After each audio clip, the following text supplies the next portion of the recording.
Y ahora sí, buen día, bienvenidos a esta primera sesión. Y como les contaba, la idea es transmitirles en 4 sesiones la forma de aplicar práctica, concreta, útil, valiosa de modelos de inteligencia artificial. En el proceso espero también desmitificar varias cosas. Y no solamente desmitificar, sino que llevarlo al campo del el uso práctico, llevando al campo de la aplicación real.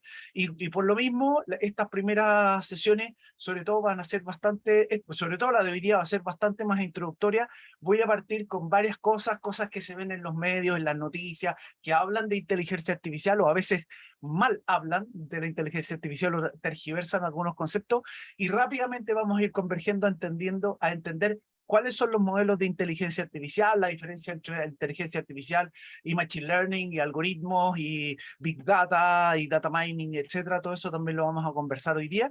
Y al final, como yo les decía, mi objetivo fundamental es que ustedes entiendan qué puede hacer por ustedes la inteligencia artificial, cómo pueden tomar algo de esto y aplicarlo en forma práctica, concreta, útil y real.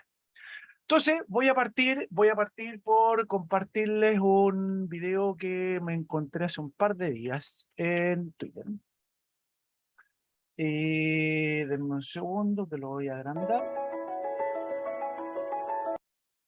Y como dice el título, habla de una suerte de competencia o desafío entre un grupo de doctores haciendo diagnóstico y una máquina de inteligencia artificial.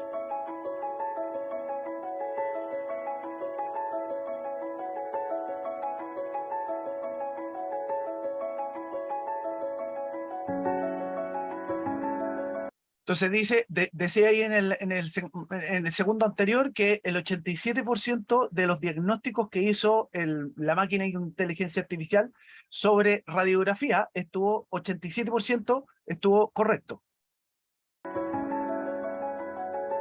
Y le tomó 15 minutos diagnosticar 225 casos. Los doctores, como dice ahí, tuvieron una tasa de 66% de correctitud, es decir, se equivocaron en el otro 34%, un tercio, y se demoraron 30 minutos, un equipo de doctores, en hacer los mismos 226 casos. Segunda ronda.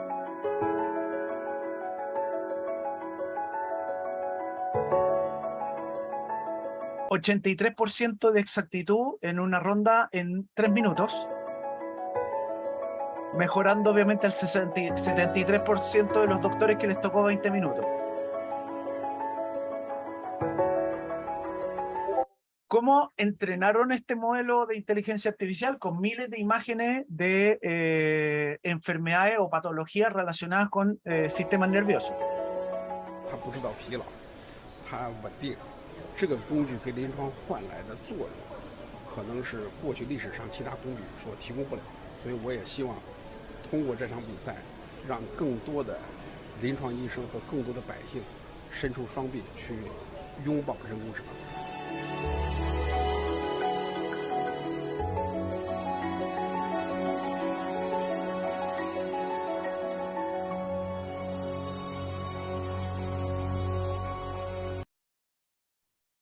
Entonces, lo que vimos en ese video justamente es de los típicos ejemplos que estamos viendo, sobre todo en el último tiempo, de cómo la inteligencia artificial está permeando un montón de rubros, en este caso efectivamente la medicina.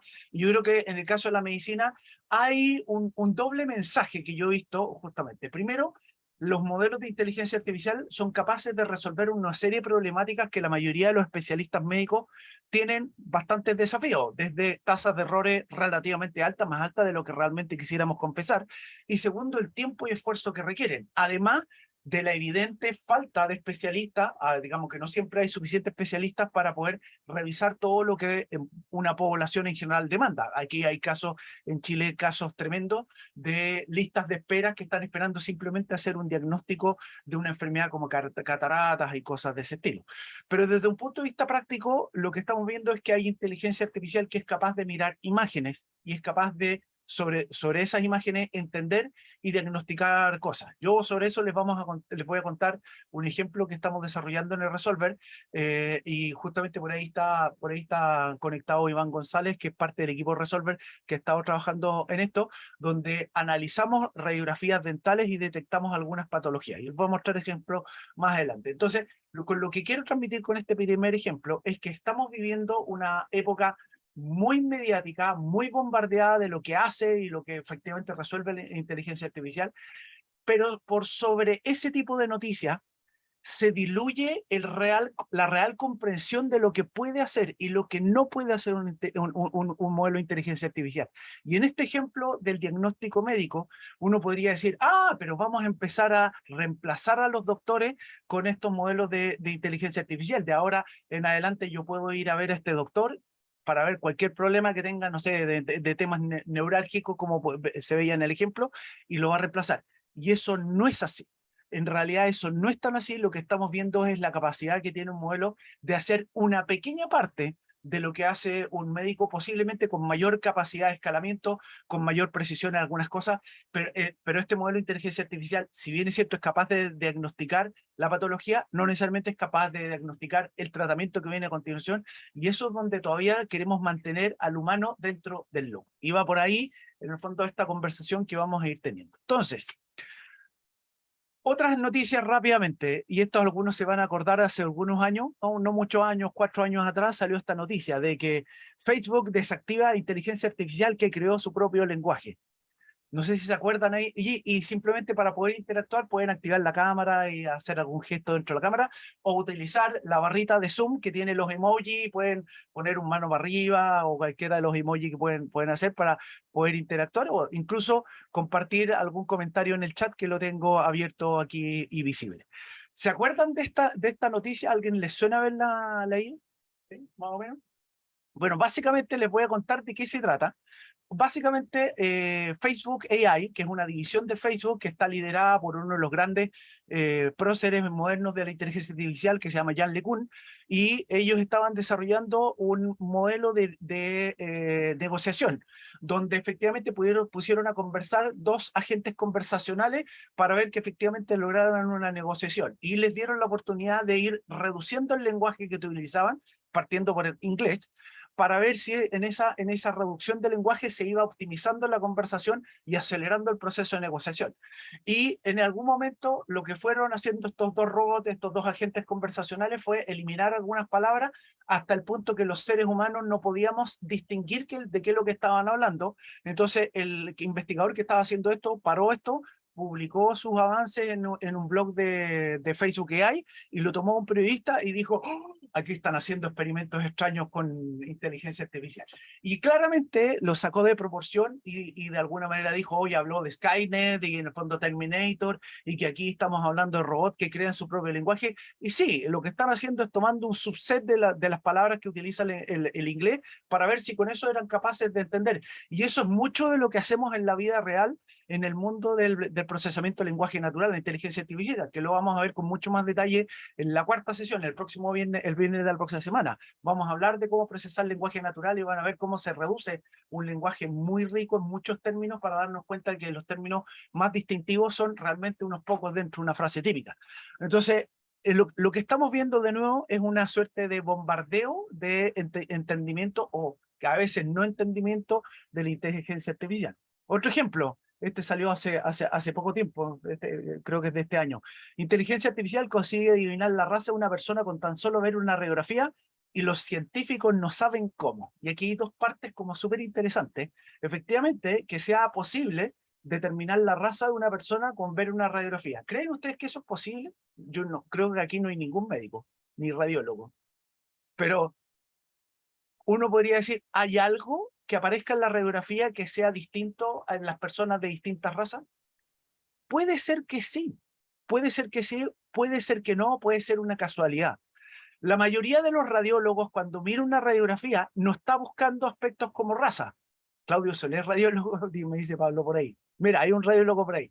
Pero seguramente va a coincidir, Claudio, conmigo, de que cuando tú estás mirando una radiografía, no estás buscando la raza, o no estás buscando el género del paciente, o no estás buscando antecedentes demográficos del paciente. Estás buscando presencia de tejido, patología, no sé, algún tipo de situación digna de atención, pero no están mirando eso, por lo tanto, no existe necesariamente un foco de los radiólogos en buscar ese tipo de datos.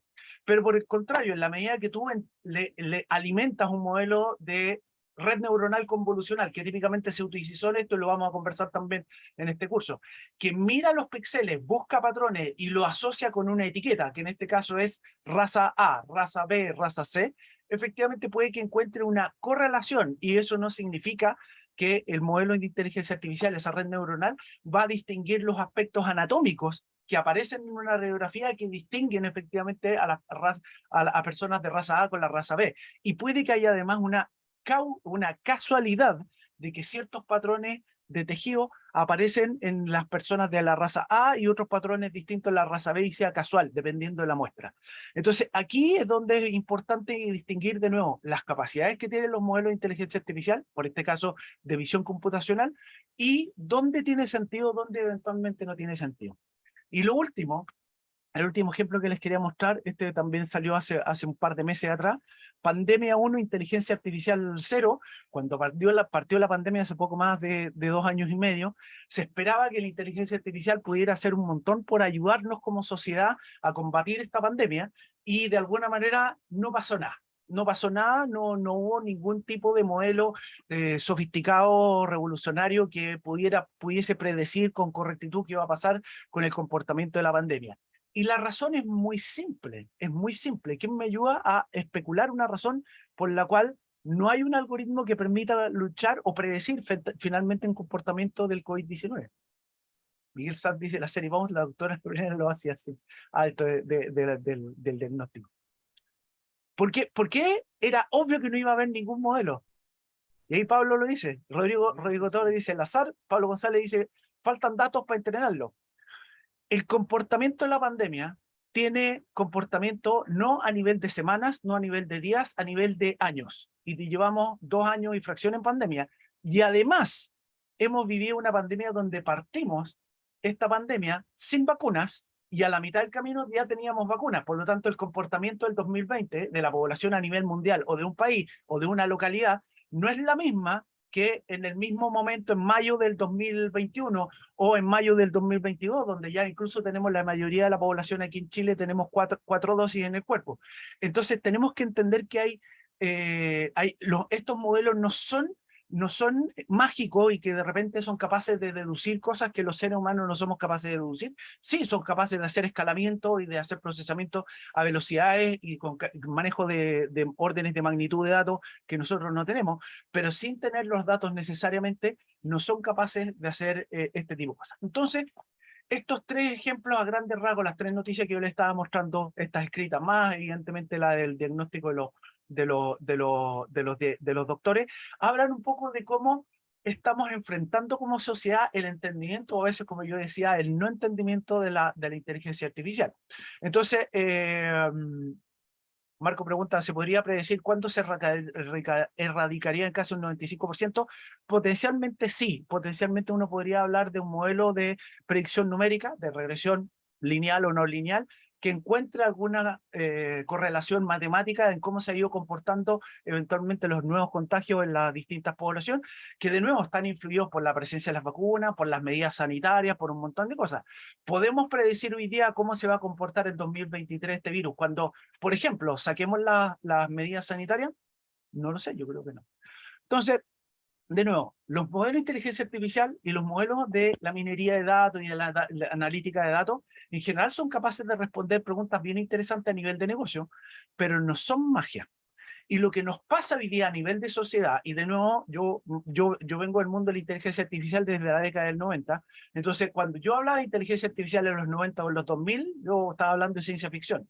Pero hoy día que ha penetrado la opinión pública, obviamente se vuelve un poco más interesante entender cómo lo percibimos.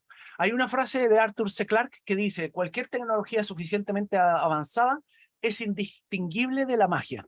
Y yo creo que estamos viviendo recién la última etapa de este no entendimiento suficientemente avanzado para que no lo entendamos como sociedad colectiva, y todavía pensamos que la inteligencia artificial es capaz de hacer un montón de cosas que realmente estamos muy lejos de hacer. De nuevo, estamos hoy día mirando como sociedad que una persona común piensa en inteligencia artificial y piensa que es una caja negra a la cual tú le pasas información y te da una cantidad de respuestas realmente impresionante. Por el otro lado, hoy día estamos viendo, y aquí muchas de las personas que están conectados con interés ven que efectivamente tenemos un modelo, tenemos un módulo desarrollado en tecnología computacional que recibe datos y como resultado es capaz de entregar algún tipo de valor de negocio. Eso ya es una aproximación, por supuesto, mucho más real, mucho más aterrizada. Sin embargo, la mayoría de la gente con la cual yo interactúo, que está en esta parada, que está en esta visión de gestar negocios en base a modelos de inteligencia artificial, todavía lo ve como una caja negra, todavía siente que adentro hay tecnología que no entiendo, no pretendo entender, pero de alguna manera toma los datos y lo convierte en algo valioso.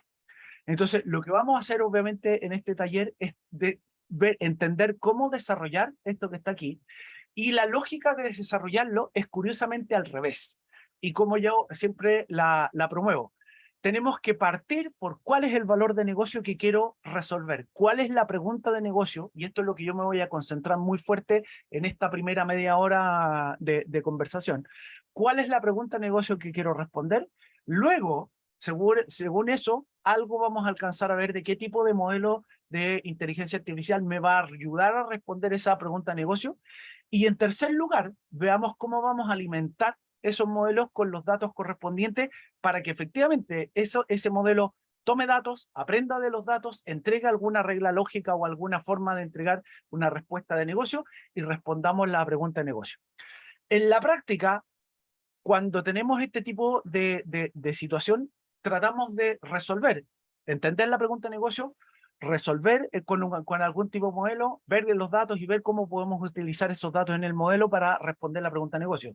Pero en la medida que vamos probando, entrenamos modelos, evaluamos y repetimos en la medida que vamos entendiendo que está funcionando bien o que no está funcionando bien y vemos cómo mejorar el desempeño. Y eso hace mucho el trabajo que vamos a hacer en la primera sesión de hoy. Solamente para ir terminando esta introducción, salió cuando estábamos partiendo la pandemia en junio del 2020, 2 años atrás, este titular de la sección Chile Tecnológico del Mercurio, que decía: las empresas que logren incorporar inteligencia artificial saldrán mucho mejor paradas de la crisis. Ya estamos medianamente saliendo de la crisis, no hemos salido totalmente de la pandemia, pero ya salimos de la crisis propiamente tal, y estamos viendo recién como que se están empezando a calmar las aguas y estamos viendo cuáles son las empresas que están mejor paradas. Y yo creo que coincide bastante, no siempre, no es una coincidencia 100%, pero hay una coincidencia bastante causal de aquellas organizaciones que incorporaron tecnología de automatización, que incorporaron tecnología de mejoramiento de procesos, que efectivamente aprovecharon algunas de las herramientas que existen hoy día para aprovechar la inteligencia artificial, pudieron mejorar su forma de trabajar y con eso hoy día están bastante mejor parados. No significa que las empresas que no lo hicieron en este momento estén quebrando, algunas por supuesto sí, pero de todas maneras estamos en un proceso recién se está despejando el agua y estamos viendo quiénes son los que están flotando mejor. Y solamente para terminar, ya de hace un par de semanas atrás, el abismo entre el potencial y la realidad de la inteligencia artificial de la empresa habla de el gap que todavía tenemos, este abismo de poder adoptar correctamente la tecnología de inteligencia artificial en las distintas organizaciones.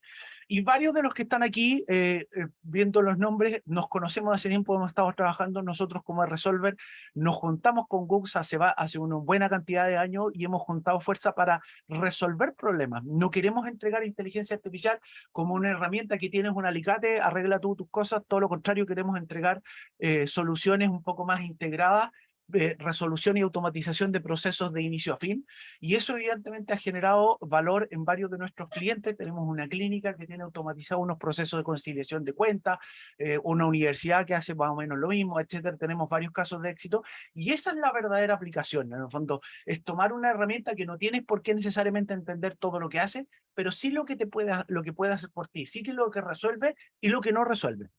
Entonces, en este taller vamos a despejar y desmitificar qué es lo que es y qué es lo que no es la inteligencia artificial. Segundo, cuándo, cómo, de qué forma podemos utilizar inteligencia artificial para resolver problemas. Y tercero, por supuesto, ahí vamos a entrar en el detalle, cuáles son las distintas técnicas, modelos, herramientas que hay en inteligencia artificial y cómo la podemos aplicar en casos reales. Y de hecho, dentro de los casos reales, yo voy a utilizar varios ejemplos relacionados con temas retail, relacionados con clientes de instituciones bancarias, con cosas de ese estilo, y algunos ejemplos por ahí de las cosas que hemos hecho últimamente, por ejemplo, con odontólogos y cosas de ese estilo. El curso lo tenemos organizado, ya se los adelanté. La primera hora vamos a hablar de conceptos, técnicas, aplicaciones, valor de negocio, utilidad práctica, y ahí donde la mayoría de ustedes o no sé si la mayoría, pero varios de ustedes que declararon estar mucho más interesados en la parte de negocio, es donde los invito a participar. Vamos a tener un break de 5 minutos por ahí cerca de las 10. Y la segunda hora vamos a profundizar en el algoritmo. No quita que alguien que no tiene una formación de desarrollador no se pueda quedar, todo lo contrario, si se quieren quedar vamos a hablar de conceptos un poco más detallados y seguramente la última media hora, entre las 10:30 y las 11, vamos a entrar a ver código en Python. Y efectivamente los que son desarrolladores o los que están interesados en ver las entrañas de estos modelos van a empezar. Y no es tan entraña, también vamos a ver cómo utilizarlos en código específico. Hoy día vamos a hablar un poco más de la introducción, conceptos generales, y vamos a partir hablando del Machine Learning supervisado, el aprendizaje supervisado, donde aparecen cosas tan simples como un árbol de decisión, pero aparecen cosas un poco más sofisticadas como las redes neuronales o los modelos probabilísticos Naive Bayes o eventualmente un KNN, cosas de ese estilo, que son modelos que sirven para resolver problemas de clasificación supervisada y responder cierto tipo de preguntas, pero que tienen distintas características y por tanto tienen mejor desempeño u otro en otros casos. El viernes vamos a hablar de regresión numérica, continuar con el mundo del Machine Learning supervisado. Vamos a hablar efectivamente de, uy, me quedó copiado ahí, vamos a hablar de redes neuronales un poco más profunda, pero sobre todo vamos a hablar seguramente de algo más del Deep Learning, que efectivamente tiene que ver con resolver problemas de visión computacional y cosas de ese estilo, que lo vamos a profundizar con mucho más potencia el día viernes de la próxima semana. Vamos a hablar de heurísticas de optimización, que responde otro tipo de problema, resuelve otro tipo de problema, y vamos a hablar también de Machine Learning no supervisado, para los que les suena el concepto del clustering, el concepto del agrupamiento, cosas de ese estilo. Y finalmente vamos a hablar mucho del mundo Deep Learning, donde vemos los modelos más sofisticados de inteligencia artificial que entienden imágenes, que entienden lenguaje natural, que entienden video, que entienden audio y cosas de ese estilo. ¿Ok? No voy a perder demasiado tiempo en presentarme. Yo creo que la mayoría de ustedes nos conocemos, pero me llamo Rodrigo Sandoval, yo soy ingeniero civil de la Católica, tengo un Master of Science en Inteligencia Artificial de la década del 90, cuando yo le hablaba a mi familia, ¿y qué está diciendo? Un magíster en Inteligencia Artificial, y me decían, ya bien Rodrigo, fantástico, qué bonito. Y efectivamente hice una tesis basada en optimización con técnicas no convencionales de inteligencia artificial. Lo que era no convencional en 95-96, hoy día es bajar una librería en Python y vamos usándola, así que efectivamente yo creo que hemos avanzado en ese sentido muy positivamente. Y por lo mismo, yo llevo bastante tiempo haciendo este tipo de cursos y charlas y me encanta pensar que estoy de nuevo desmitificando y aterrizando la inteligencia artificial para que lo podamos utilizar con buen propósito en general. Preguntas fundamentales que se pueden estar haciendo entonces ahora. ¿Es lo mismo Machine Learning que inteligencia artificial? ¿Es lo mismo Machine Learning que Big Data? ¿Y Deep Learning? ¿De dónde salió ese término que no lo había escuchado? O a lo mejor alguno de ustedes sí lo había escuchado. Entonces, de nuevo, estamos viviendo una explosión mediática y de nuevo, en el momento en que vi el concepto de inteligencia artificial en el EMOL o en la tercera, dije, aquí estamos. ¿Qué significa eso? Que efectivamente penetró o salió de las aulas académicas o de las aulas más industriales al mainstream, a la vida normal. Y obviamente eso ha ido muy fuerte en la última década y eso ha traído un montón de terminología que se usa con cierta libertad, a veces con poca precisión en distintos contextos. Entonces ustedes han escuchado hablar de minería de datos, y la minería de datos incorpora inteligencia artificial, pero en realidad es un concepto mucho más amplio. Minería es extraer valor o piedras preciosas, por decirlo así, de datos que están en bruto. Es como decir, tengo un montón de tierra y quiero extraer de ahí mineral precioso, lo mismo, tengo un montón de datos, extraigamos conocimiento específico o conocimiento valioso de esos datos. Es el concepto de minería de datos, y para lo cual usa cosas tan simples como selecta asterisco, como es seleccionar ciertos datos, sacar KPI, hasta hacer modelos de predicción que obviamente pueden utilizar inteligencia artificial. El concepto del algoritmo era una palabra que no se utilizaba más allá del mundo más tecnológico y significa una secuencia de instrucciones, que es como la forma en la que desarrollamos software, programamos, hacemos los programas finalmente. Pero hoy día hay algoritmos que implementan soluciones de inteligencia artificial. Pero si ustedes quieren lucirse el asado el fin de semana, pueden hablar en vez de algoritmo, de heurística. Y ahí, no, ahí la matan, porque efectivamente la heurística es como la versión más sofisticada, menos determinista de un algoritmo, y normalmente las heurísticas de inteligencia artificial son las que se utilizan en el mundo del desarrollo de este tipo de cosas. Pero aparece el concepto Big Data, y Big Data yo lo voy a explicar un poco más. Big Data es un concepto más amplio, medio etéreo, no tiene límites demasiado específicos, pero habla de grandes volúmenes de datos, de gran diversidad, de gran variabilidad, y también que sirven para resolver problemas que anteriormente, hace cuando no teníamos tecnología de manejo de datos tan masivo como tenemos hoy día resuelve problemas realmente impresionantes. Business Intelligence es el resultado final, la inteligencia de negocio. ¿Cómo vamos a utilizar todas las herramientas para obtener inteligencia o valor de negocio interesante? Machine Learning es una subdivisión, es un caso particular de técnicas de inteligencia artificial que resuelven problemáticas de predicción o de descripción para poder, basándose en datos, en esencia.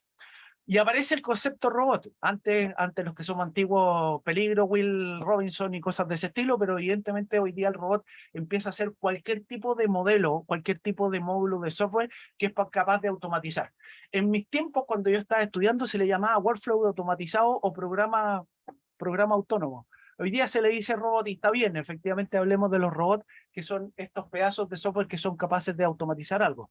De la misma forma aparece en caso particular el chatbot, como a veces se les cuesta a algunos de mis colegas decir el chatbox y cosas de ese estilo, pero efectivamente es un robot conversacional que es capaz de responder como aparentando ser inteligente y nunca lo es. Las redes neuronales. Antes no se hablaba de redes neuronales, hoy día las redes neuronales artificiales es uno de los grandes modelos de inteligencia artificial que está dando mucho que hablar porque tiene un track record de resolver problemas realmente interesantes. Ha aparecido el concepto de RPA, Robotic Process Automation. De nuevo, workflow automatizado, herramientas que te permiten automatizar ciertas tareas. Por ejemplo, hoy día un scraper, ir a un sitio web y descargar información, tomar esa información, meterla en una base de datos, conciliar o contrastar esa información con algunos otros datos de otra base de datos. Son herramientas automatizadas que hoy día tienen un poco más de flexibilidad, están un poco más desarrolladas para poder aplicarlas correctamente. Deep Learning es un subconjunto en Machine Learning que habla de casos específicos de redes neuronales profundas. Y yo eso lo vamos a conversar y les voy a explicar por qué tienen su éxito particular y su éxito propio, más allá del mundo Machine Learning al que pertenecen. Y finalmente todo esto está dentro del paraguas de la inteligencia artificial. Entonces, en un diagrama les voy a tratar de explicar la relación entre todo esto. Partamos por el mundo Big Data. Imaginemos que esta pelota que tenemos aquí, esta elipse, incluye grandes volúmenes de datos, las herramientas que manejan esos volúmenes de datos, bases de datos relacionales como MySQL o Postgres, o bases de datos no relacionales como por ejemplo MongoDB o Dynamo y cosas de ese estilo, que son tecnologías que hoy día están bastante disponibles para utilizar y que efectivamente permiten manejar grandes volúmenes de datos en general. Junto con eso hay también un conjunto de herramientas que permiten hacer análisis de datos, que se le llama muchas veces la analítica de datos y que evidentemente incluye todo lo que es la minería de datos. Pero la analítica de datos correctamente ustedes se podrían imaginar, pero esto incluye hacer cosas como calcular indicadores, promedios de cosas, tendencias, cosas estadísticas. Sí, efectivamente el mundo de la matemática estadística está muy inmerso en el mundo Big Data, está muy inmerso en el mundo en general, todo lo que es el Machine Learning o el tratamiento de datos. Como este diagrama es mío, yo vengo de la inteligencia artificial, entonces puse más grande la inteligencia artificial, que es un gran conjunto de varias técnicas que hablan de resolver cosas como la haría un ser humano. Esa es básicamente la definición gruesa, es técnicas artificiales para emular capacidades cognitivas del ser humano. Y ahí tenemos la capacidad de mirar imágenes, entender qué es lo que hay, de leer texto y entender qué es lo que hay, de hacer propensiones, de hacer proyecciones, de hacer una serie de cosas.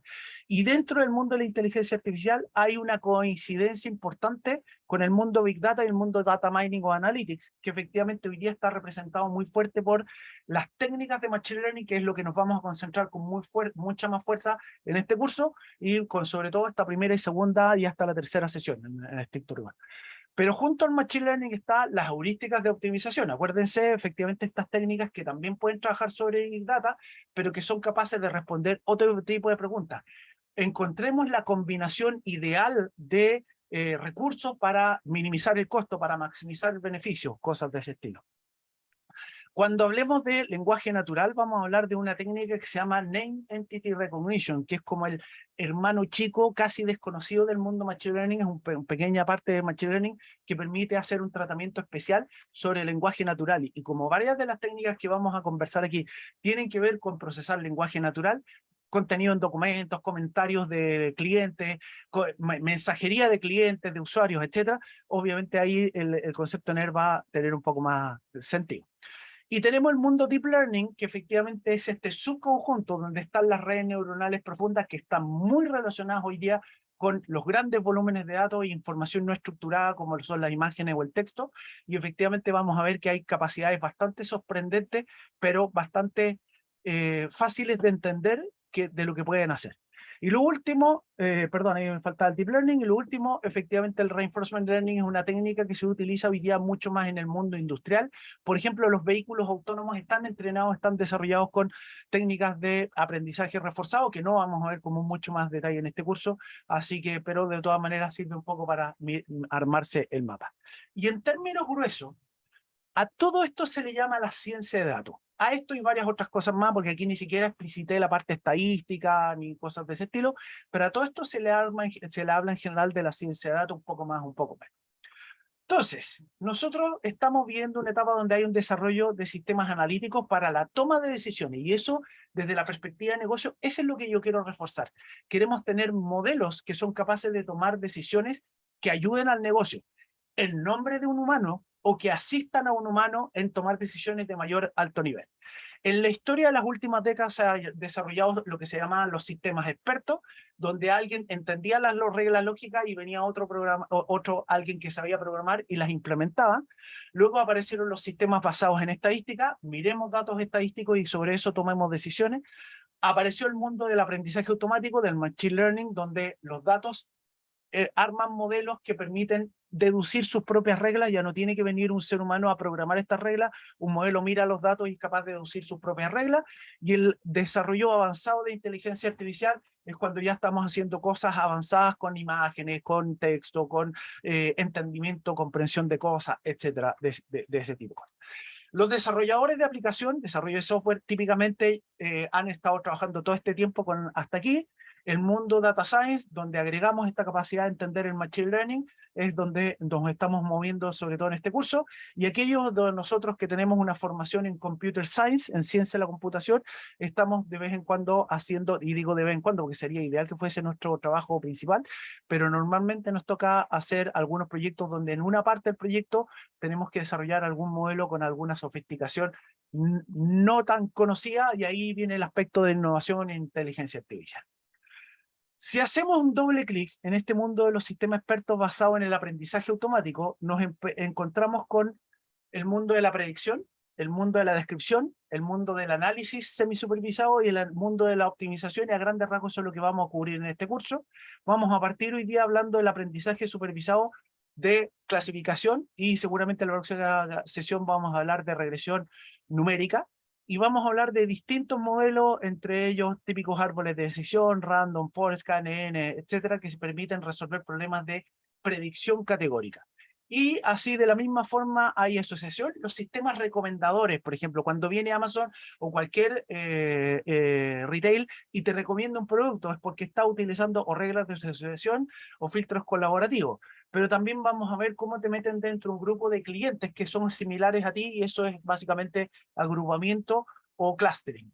Vamos a hablar, cuando hablemos sobre todo del lenguaje, vamos a hablar del mundo semisupervisado, vamos a hablar de word embedding, de lenguaje natural, de generación de imágenes artificiales, de los deepfake, vamos a hablar de los transformers, que son efectivamente modelos avanzados de entendimiento del lenguaje, y vamos a hablar de optimización. No voy a hacer toda esta lista grande, nos vamos a concentrar seguramente en los programas evolutivos, también llamados algoritmos genéticos, que sirven para resolver problemas de optimización. Entonces, habiendo un catálogo tan grande de modelos, de técnicas, de formas de resolver problemas, la pregunta es ¿cuándo utilizo cada uno? Y hay cierta forma de poder hacer una decisión de qué tipo de modelo, pero yo creo que la voy a explicar con otro diagrama y ahí con esto lo van a entender. Pero para que tengan una idea, si yo quiero hacer una predicción, o por el contrario quiero hacer una descripción, o una optimización, o encontrar una relación, o hacer una comparación, según ese tipo de preguntas que va derivada obviamente de tu problema de negocio, tú vas a elegir alguno de estos modelos más o menos de los que hemos estado conversando. Optimización, recomendación, relación, comparación, predicción numérica, predicción categórica, etc. Y cuando uno dice, y en la industria, ¿qué es lo que se está utilizando? Si ven esta lista, van a reconocer que varios de los modelos que mencionamos anteriormente y que vamos a mencionar un poco más de detalle, con un poco más o menos de detalle en este taller, los vamos a ver para que ustedes entiendan cómo aplicarlo. Entonces, ¿cómo se usa esto? Esta es la pregunta a la que queríamos llegar. Ustedes tienen un cliente. Pensemos que somos una empresa retail y tenemos un cliente que está ahí con su teléfono y queremos que compre online. Esto es lo que queremos hacer. Entonces, nos hacemos estas preguntas. ¿Qué tipo de cliente es? ¿Es un cliente pasivo, activo, está comprando mucho, está comprando poco? ¿Queremos que pase a ser un cliente activo? Etcétera. Pregunta número 1. Otra pregunta. Si le recomiendo un producto, ¿qué producto podría ser interesante para ella? ¿Ah? Si recomiendo el producto A o el producto B, ¿cuál va a tener mayor tendencia a comprar? ¿Cuál es el precio ideal para el producto? Eso sería ideal, evidentemente, reconocer. Si yo puedo ponerle un pricing que de alguna manera esté combinado con precios competitivos de mercado, pero a la vez esté asociado con la percepción que tiene esta cliente del producto y por lo tanto darle una suerte de valoración en precio para poder obviamente optimizar, maximizar ganancias y por supuesto saber que la persona lo va a comprar. Y también, ¿a qué otros clientes se asemeja esta persona? O bien, ¿qué opina de los productos? Más allá de que lo compró, bueno, una vez que lo compró, puso una opinión, redactó verbalmente una opinión para determinar qué le gustó, no le gustó, qué parte le gustó del producto. ¿Cómo tomo el producto? ¿Cómo lo puedo describir desde una foto o desde el texto? ¿Cómo puedo distinguirlo de otra foto de un producto similar o de una descripción final? Y finalmente, ¿cómo puedo encontrar una combinación de productos que maximiza el presupuesto o maximiza la venta o minimiza el uso de inventario dentro del local tanto o cosas de ese estilo? Yo puedo contestar todo ese tipo de preguntas utilizando distintas técnicas de lo que vamos a conversar.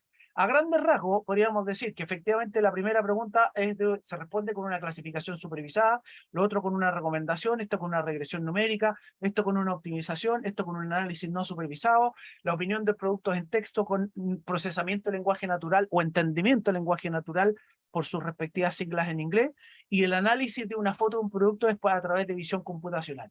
Y todo esto efectivamente es algo de lo que resolvemos. Entonces, si podemos resolver todo este tipo de preguntas, que son preguntas de negocio, tenemos que partir por una parte. Yo les mostraba, tenemos que partir por entender la pregunta de negocio, luego decidir cuál es el modelo que me va a servir para ayudar a esa pregunta de negocio y llegar a la tercera parte. ¿Quién se acuerda cuál era la tercera parte? El tercer elemento. Tenía que entender la pregunta de negocio, decidir qué tipo de modelo me ayudara a responder esa pregunta y gracias a eso voy a llegar al insumo fundamental. Pueden ponerlo ahí en el chat. Pablo dice los datos, por supuesto. ¿Qué datos voy a utilizar? ¿Qué datos tengo de esta cliente? Por un lado, tengo la boleta. Ella compró productos a este precio, pagó con este medio de compra, tuvo tales descuentos y además la reconozco en forma individual, en forma, ya no es una compra anónima porque le pedí el RUT. Efectivamente le pedí su identificado, su identificación personal para poder asociarle un plan de fidelidad, el típico, los puntos acumulados, los dólares premios, cosas de ese estilo, que son programas de fidelización que tienen la mayoría de las empresas de retail. Por lo tanto, yo tengo estos datos y eso uno podría decir es como el insumo básico. Efectivamente, esto lo empezó a utilizar con mucha más potencia Amazon hace más de 20 años. Y hoy día recién la mayoría de los retailers está empezando a tomarlo como un dato interesante para hacerle buenas recomendaciones. Pero esto no es suficiente porque una vez que la persona compró, a mí me gustaría evidentemente saber qué es lo que pasó. Sebastián menciona, con carros abandonados podemos conocer los gustos. A lo mejor, efectivamente, un carro abandonado habla de gustos, pero habla también del precio. Oye, el precio, mira, lo estuve mirando, en realidad es bastante más caro de lo que yo estaba esperando, así que no lo voy a comprar. O las alternativas de despacho no me sirvieron, no tengo idea, puede haber un montón de cosas. Hay parte de esa información, de la percepción del cliente que a veces la perdemos y la podemos incorporar en la medida que yo veo y tengo conexión, por ejemplo, a la cuenta de Facebook o la cuenta de Instagram o la cuenta de Google de esa persona.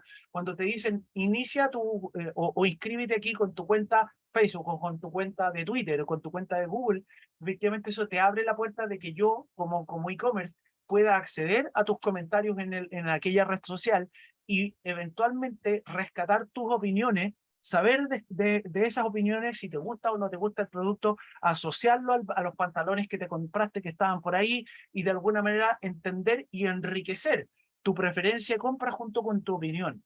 Y eso es una mirada un poco más integral, es una mirada un poco más estratégica de los clientes, que evidentemente tiene que ver con la forma que estamos mirando desde el mundo de la transformación digital, que estamos entrando en este cliente centrismo, aprovechando que está por ahí Pablo, con el que hacemos este curso de transformación digital por ahí. Pablo le tocó hablar de eso justamente creo que la semana pasada, estuviste hablando. Oye, entonces, miremos justamente los modelos con la posibilidad de hacer esto. Cambiemos de ejemplo. Los clientes bancarios. Yo tengo clientes que los llamé y efectivamente les ofrecí un crédito. Les ofrecí un crédito consumo y algunos clientes con todos sus datos, edad, estado civil, nivel de cantidad de años de educación, ocupación, si anteriormente había comprado un crédito o no había comprado un crédito, y cuando lo llamé me dijo que sí, me dijo que no, me dijo que sí, me dijo que no. Tengo 1.890 clientes anteriores en los cuales registré quienes me dijeron que sí y quienes me dijeron que no. Y tengo una lista de clientes que no he llamado, 450 clientes que no he llamado. Yo quiero optimizar dos cosas. Primero, el costo del call center. Sí, podríamos decir costo del call center hoy día es cada vez más barato, está medio robotizado, te llama un robot y de repente cuando tú contestas el teléfono ahí lo conectan con un ejecutivo que te hace las preguntas ya un poco más humanas. Pero alternativamente, si yo quiero tomar en cuenta la dimensión de cada vez que yo llamo de spam a un cliente, hay clientes que tienen una mala experiencia. Entonces yo preferiría llamar solo a aquellos clientes de estos 450, seguramente un 10%, 45 clientes, 50 clientes que tienen una propensión mayor a decirme que sí. Y no llamar a los que seguramente me van a decir que no. ¿Cómo puedo predecir, cómo puedo adivinar mágicamente quiénes de los clientes que no he llamado, que están aquí, que tengo sus teléfonos, me van a decir que sí y quiénes me van a decir que no? Pregunta, mirando los datos de la izquierda, los datos azules, ¿puedo encontrar?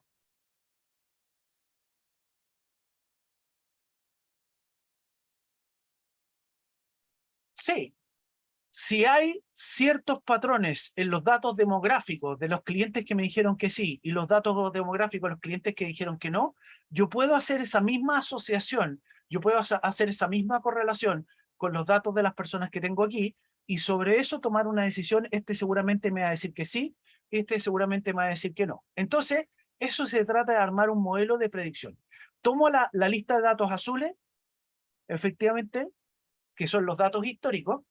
Los casados dijeron que sí, dice Miguel. Claro, a lo mejor que sí, no tengo idea. A lo mejor me faltan datos. A lo mejor está el dato de si tiene hijos en el colegio, no tiene hijos en el colegio, cosas de ese estilo. Y con estos datos históricos se los muestro. Con eso construyo o entreno un modelo de predicción, que en este caso es una predicción supervisada, porque me va a dar dos posibles clases, la clase sí o la clase no. Y efectivamente, una vez que tengo el modelo entrenado, que ya decidió qué distingue a los que dicen que sí y qué es lo que distingue a los que dicen que no, le paso la lista de los datos de contacto nuevos y le pido al modelo que me entregue a cuáles sí, cuáles no, que me dé la predicción. Y me va a entregar una lista, dice, al primer cliente con todos sus datos, llámalo, porque te va a decir que sí. Al segundo cliente te va a decir que no, el tercer cliente te va a decir que no, el cuarto te va a decir que sí, etc. Y con eso, evidentemente, yo puedo tomar esa lista, solamente llamar al 10%, 15%, 20%, que el modelo predice que me va a decir que sí. Con eso seguramente tengo menor esfuerzo de contactabilidad y también hay muchos clientes que no voy a llamar, que seguramente me van a decir que no, y no los molesto, no los spameo en términos prácticos, no los bombardeo con llamadas. El modelo en la práctica está aprendiendo de ejemplos históricos donde se conoce el resultado y eso ayuda a decidir la regla que permite predecir el comportamiento de distintos clientes. ¿Ok? Ese es el concepto básico que estamos buscando, esa es la forma de aterrizarlo y eso es lo que de alguna manera vamos a perseguir con distintos modelos que vamos a ir desarrollando.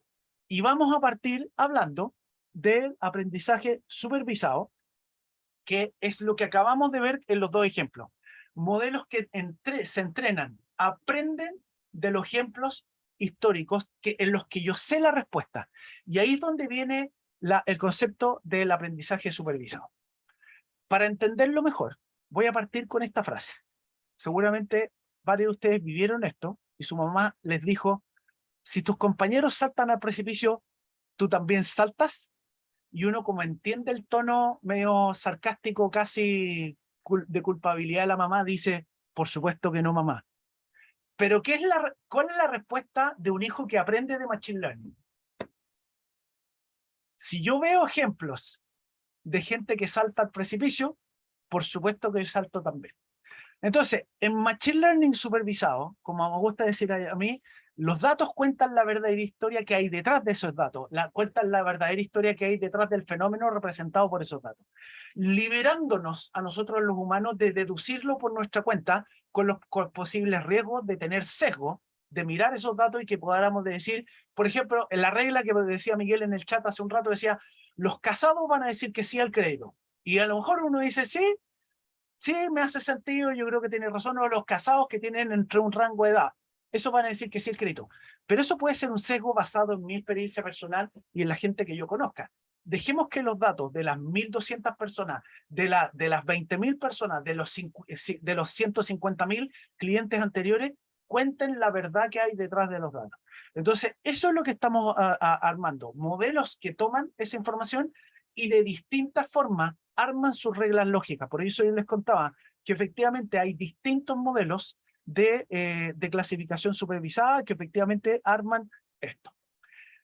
Hagamos un ejercicio para ver cómo lo entendemos. Ustedes tienen aquí un tenista que solo por casualidad se parece mucho a Djokovic, pero tenemos los últimos 12 partidos y esto es en el tipo de cancha que jugó, este es como estaba el tiempo, hacía calor o estaba nublado o lo que sea, y ganó o perdió. Y si yo les pido hacer una predicción, el siguiente partido, ¿gana o pierde? Me pueden decir por ahí por el chat. ¿Qué creen ustedes? ¿Gana o pierde? Y alguno de ustedes está diciendo, pero me falta información. Sí, pero la vida es así, sin información. Normalmente el negocio te dice, pero hazme una predicción de este cliente, pero necesito más datos, no los hay. Bueno, y el próximo partido, ¿qué dicen ustedes? ¿Gana este tenista o pierde? Si tienen que apostar. Ojo, es ilegal apostar al tenis. Disclaimer. Pero efectivamente, si ustedes tuvieran que apostar, Javier dice pierde, pierde, pierde, pierde. Iñaki le pone condiciones. Rodrigo Torres dice gana. Sebastián Tinoco dice 9 de 12, gana. Y hay varios que dicen gana. Sin saber más, tenemos 12 partidos en los cuales en 8 ganó. En estricto rigor es 8. 8 ganó. 1, 2, 3, 4, 5, 6, 7, 8. 8 de 12, 67%.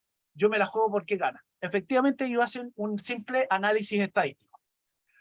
Agreguemos la información. Efectivamente, como por ahí decía, pongámosle un poco más de datos. El próximo partido en césped y soleado. Ahora cuéntenme ustedes, teniendo más información, ¿cuál es la predicción? ¿Gana o pierde? Pierde. Ahora sí, salen los pierde. ¿Y por qué? porque vemos que jugó un partido de césped y perdió, jugó otro partido de césped y perdió.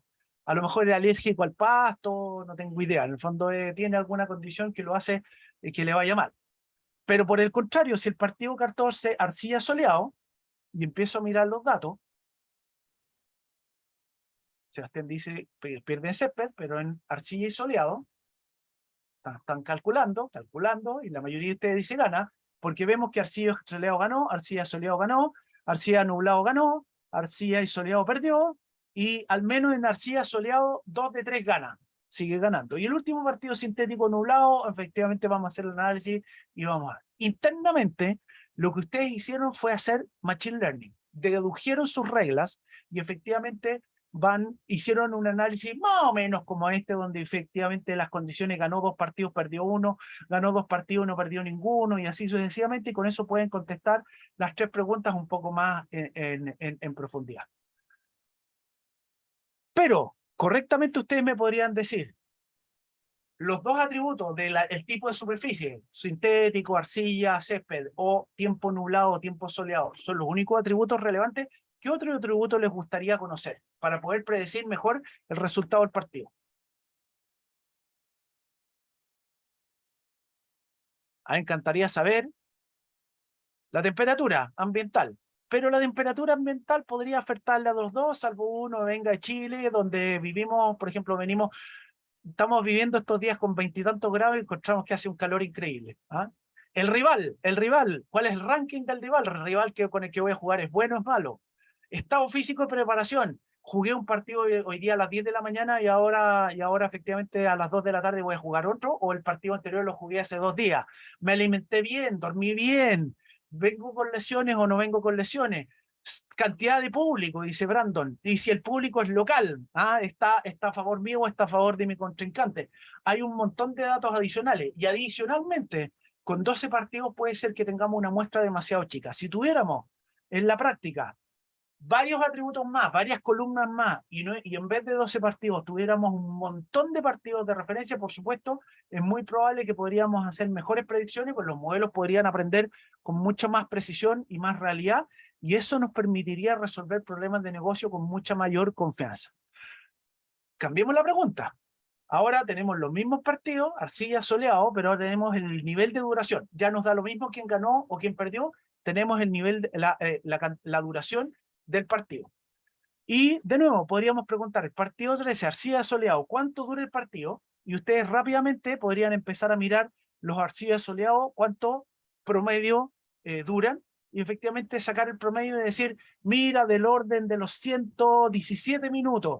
Y en el caso del sintético y nublado, va más o menos por los 160 minutos o algo de ese estilo. Implícitamente, lo que harían seguramente es calcular los promedios respectivos y darse cuenta que cuando está soleado los partidos duran menos y cuando está nublado los partidos duran más.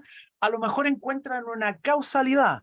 Cuando está nublado y hay menos temperatura, los jugadores son capaces de aguantar más rato jugando y son capaces de jugar 3 horas y son capaces de jugar 2 horas y media y 2 horas sin ningún problema, pero cuando están jugando con sol, a lo mejor a la hora ya no quieren más y seguramente alguno, el que está perdiendo, va a tender a perder con mayor facilidad. Puede ser una causalidad deducible de estos datos, pero eso evidentemente tenemos que ver esa correlación a nivel de los datos. Fíjense, lo que hicimos fue cambiar la pregunta y aquí la forma de resolver el problema cambiamos de una estadística de ocurrencia, de probabilidad, a un cálculo de promedios. Y evidentemente la predicción va a cambiar según la pregunta y va a siempre depender de la misma cantidad de datos. Entonces lo que estamos viendo es que tenemos modelos que resuelven predicciones categóricas, que se entrenan con ejemplos donde yo conozco la respuesta categórica, y modelos que dan predicciones numéricas donde yo conozco el Y, el resultado es un número, y cuando doy una predicción, mi predicción va a ser numérica. La diferencia es que la respuesta es una clase o categoría, o la respuesta es un número y el modelo es distinto. En el mundo de los modelos tenemos distintos ejemplos. Aquí, de nuevo, perdón, me pasé. La predicción de si le doy un nuevo crédito a un cliente, o el tipo de documento según el texto, o la predicción de una patología según la radiografía, son modelos categóricos o también se llamados clasificación supervisada. Y la predicción numérica es cuánto es el monto que voy a predecir que este cliente va a comprar. El monto es un número. O si efectivamente voy a hacer un modelo que prediga cuántos contagios COVID va a haber mañana. Va a reportar el Ministerio de Salud aquí en Chile. Y efectivamente esto es una cantidad, es un número.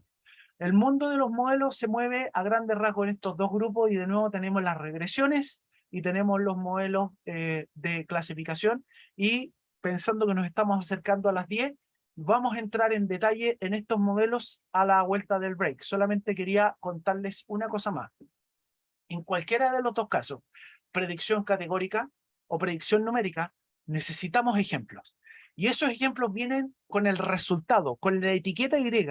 El partido lo ganó o lo perdió. El partido duró tantos minutos. La cantidad de productos que compró este cliente hace una semana, hace un mes, hace un año, es esta, etcétera. Todos esos datos los tenemos que conocer para que efectivamente podamos construir un modelo con un subconjunto de estos datos que se le llama conjunto de entrenamiento y lo separamos de un conjunto de evaluación. Con el primer conjunto construimos o entrenamos el modelo y con el segundo conjunto vemos que el modelo tiene o no tiene un buen desempeño. Se le llaman conjuntos disjuntos porque no comparten ningún ejemplo. Si yo utilicé ciertos ejemplos para entrenar, los mismos ejemplos no los tengo que usar para evaluar. Si efectivamente el modelo da buenos resultados con los ejemplos que no conoce, yo me puedo quedar tranquilo de que efectivamente este modelo está generalizando bien. Ese es el término general. Está generalizando bien. Por lo tanto, en la evaluación del modelo da buenos resultados. Tengo indicadores que me permiten efectivamente determinar si ese desempeño le apunta bien al 95% de los casos, al 98% de los casos. Es un modelo que generaliza bien. Un modelo que generaliza un 70% o 50%, o sea, la moneda anda mejor que efectivamente el modelo. Entonces, ahí es donde estamos buscando con la evaluación del modelo. Cuando tengo un modelo que tiene buen desempeño, mientras tengo un modelo que no tiene buen desempeño, yo voy refinando el modelo, voy haciendo mejoras, voy capturando más datos, voy encontrando algunos parámetros del modelo que me permiten potencialmente lograr mejores resultados. Hasta que llego a los buenos resultados y ahí me quedo con un modelo final y ese modelo lo puedo poner en producción.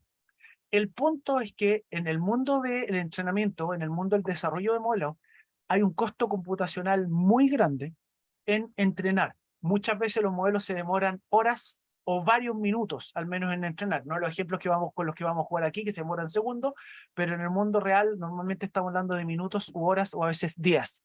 Sin embargo, la evaluación es cosa de segundos y la evaluación del uso del modelo final normalmente es casi instantáneo y eso es lo que tratamos de hacer en general. Sí, estamos llegando a la primera hora, con lo cual vamos a hacer un break y obviamente invitamos a todos los que quieran seguir profundizando en cómo se desarrollan estos modelos y vamos a ver un ejemplo en Python que les voy a compartir, les voy a mostrar aquí. No lo tengo acá lo tengo, un segundo. Ups, lo cerré. Todos los que quieran profundizar, vamos a continuar con eso a continuación del break y obviamente los que quieran quedarse bienvenidos. Y solamente vamos a hacer la última hora, nos vamos a meter en este código y vamos a ver cómo se balancean clases y cómo se desarrollan estos modelos en términos generales. Mientras tanto, los dejo si alguno de ustedes tiene una pregunta y además los voy a dejar con una URL aquí que es donde está todo el material del curso y que va a ir subiendo esta URL que dice ia.resolver.com. ia.resolver.com, van a encontrar que es básicamente este mismo sitio. Y aquí yo voy a ir subiendo, se van a encontrar esta sección que dice material. Ya están los primeros dos PDF, los pueden descargar, la introducción que acabamos de tener, más la primera parte del aprendizaje supervisado, y voy a ir subiendo los videos en las sesiones respectivas, donde está un poco más el detalle, que es lo que vamos a ir viendo cada sesión. Y me quedo unos minutos si alguien quiere hacer alguna pregunta, duda, inquietud, comentario. Y si no, vamos a poner un reloj aquí a mano y vamos a hacer un break de 5 minutos. 5 minutos, nos volvemos a ver ahí y seguimos hablando con más detalle de estos modelos. Ya, para los que ya estamos conectados de vuelta del break, que fue corto, pero así hacemos cundir las 2 horas, que son pocas. Como yo les conté al principio, este tipo de curso normalmente yo los hago en 24 horas. Aquí estamos haciendo una versión muy condensada y precisa en 8 horas, pero con profundidad. Como yo les adelanté, efectivamente, el desafío que tenemos en el desarrollo de los modelos supervisados es esto, encontrar datos etiquetados, encontrar datos que sean correctos. Como dice aquí, tener suficientes datos, que los datos tengan una calidad, que estén correctamente etiquetados y eventualmente que tengamos una buena cantidad, capacidad de entrenamiento, diversidad de los datos, etcétera. Hay una serie de aspectos, virtudes que estamos esperando que tengan los datos respectivos. ¿Ah? No estoy mostrando la pantalla, gracias por el aviso. Aquí está. Un segundo, ¿dónde está? Ahí sí. Entonces, utilizamos el conjunto de entrenamiento para construir el modelo, entrenar el modelo, y el desafío está en tener suficientes datos, en tener buena calidad de los datos y tener una cantidad de datos suficiente para poder confiar en los resultados que vamos a tener. Entonces, para eso, mucha parte de la pega es, como decía un colega por ahí, es del janitor, ¿ah? El encargado de la limpieza. Si uno dice voy a desarrollar un modelo de inteligencia artificial, el 20%, el 15% del tiempo me voy a dedicar a construir y entrenar el modelo propiamente tal, y el otro 70, 75% voy a ir a recolectar y preprocesar los datos. Limpiar el dataset y evitar que tengan errores, que tengan datos faltantes, que efectivamente estén normalizados, cosas de ese estilo. Les voy a mostrar un dataset con el que vamos a trabajar en el ejercicio de hoy día. Tenemos una lista de 41.000 clientes de banco que los llamaron anteriormente para ofrecerles un crédito y dijeron que sí o que no. Aquí tenemos varios que dijeron que no, otros que dijeron que sí, por ahí aparecían unos yes, por ahí en esta se alcanzan a ver, voy a agrandar un poquito la planilla, tenemos por ahí unos yes, la mayoría, ahí hay un yes. La mayoría dice que no, porque cuando te ofrecen algo en telemarketing, la mayoría de los clientes tendemos a decir que no. Por eso es interesante hacer un modelo que filtre a aquellos que potencialmente van a decir que sí. ¿Y de dónde sacamos los datos? Efectivamente vemos que hay gente que tiene 54 años, tiene un trabajo de tipo blue collar, está casado, llegó a una educación básica de 4º año, no sé si tiene default, si tiene un crédito hipotecario, si lo llamamos por teléfono en mayo, un día lunes, la duración de la llamada fue 102 segundos, etcétera, etcétera. Entonces, hay una serie de parámetros que tenemos de la gente anteriormente que llamó y con eso pretendemos utilizar. Pero este dataset tiene problemas. Por ejemplo, aquí tenemos datos desconocidos. Aquí tenemos datos desconocidos. Aquí tenemos potencialmente, dice un 999. Esta es la cantidad de días previos en que hice el llamado. Lo llamé hace 999 días, hace casi 3 años. El 999 debe ser otro dato. Aquí tenemos el resultado, non-existent. Esto es un dato desconocido. Entonces, tenemos un montón de datos que eventualmente no están dándome suficiente información. No me están dando suficiente claridad eventualmente de cuál es la calidad que tienen esos datos. Por lo tanto, vamos a tener que trabajar en limpiar ese dataset, en balancear ese dataset, porque el factor que ustedes están mirando, la cantidad de gente que dijo que no, es desproporcionado en relación a la cantidad de gente que dijo que sí. Y eso tiene implicancia que lo vamos a conversar. Por lo tanto, necesitamos tener alguna métrica cuantitativa, objetiva, para medir el desempeño de un modelo en relación a un dataset.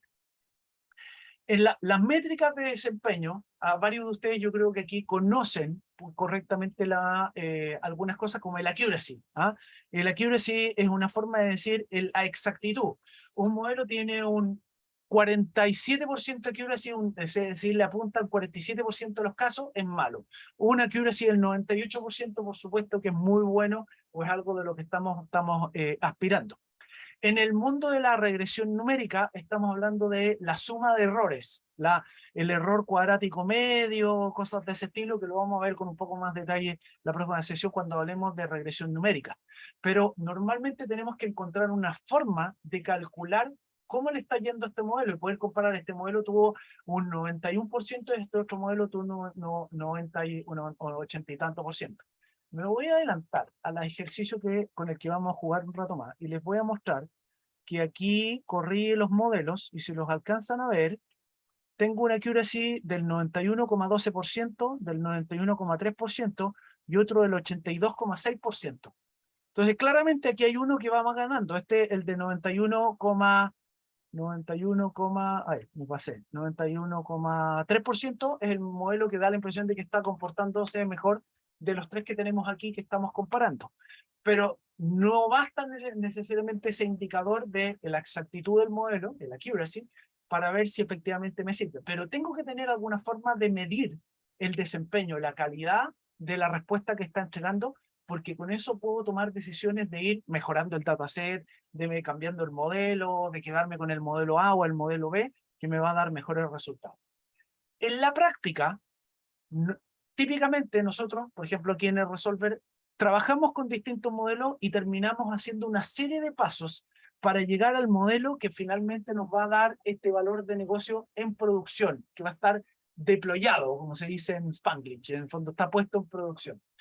Partimos por recolectar datos y hacemos muchas veces, sobre todo cuando estamos en una etapa inicial, un análisis exploratorio de datos, un exploratory data analysis que básicamente consiste en mirar. Justamente hace unos minutos estábamos conversando con el equipo de Resolver. Ayer partimos un proyecto nuevo donde vamos a meternos en el mundo nutricional.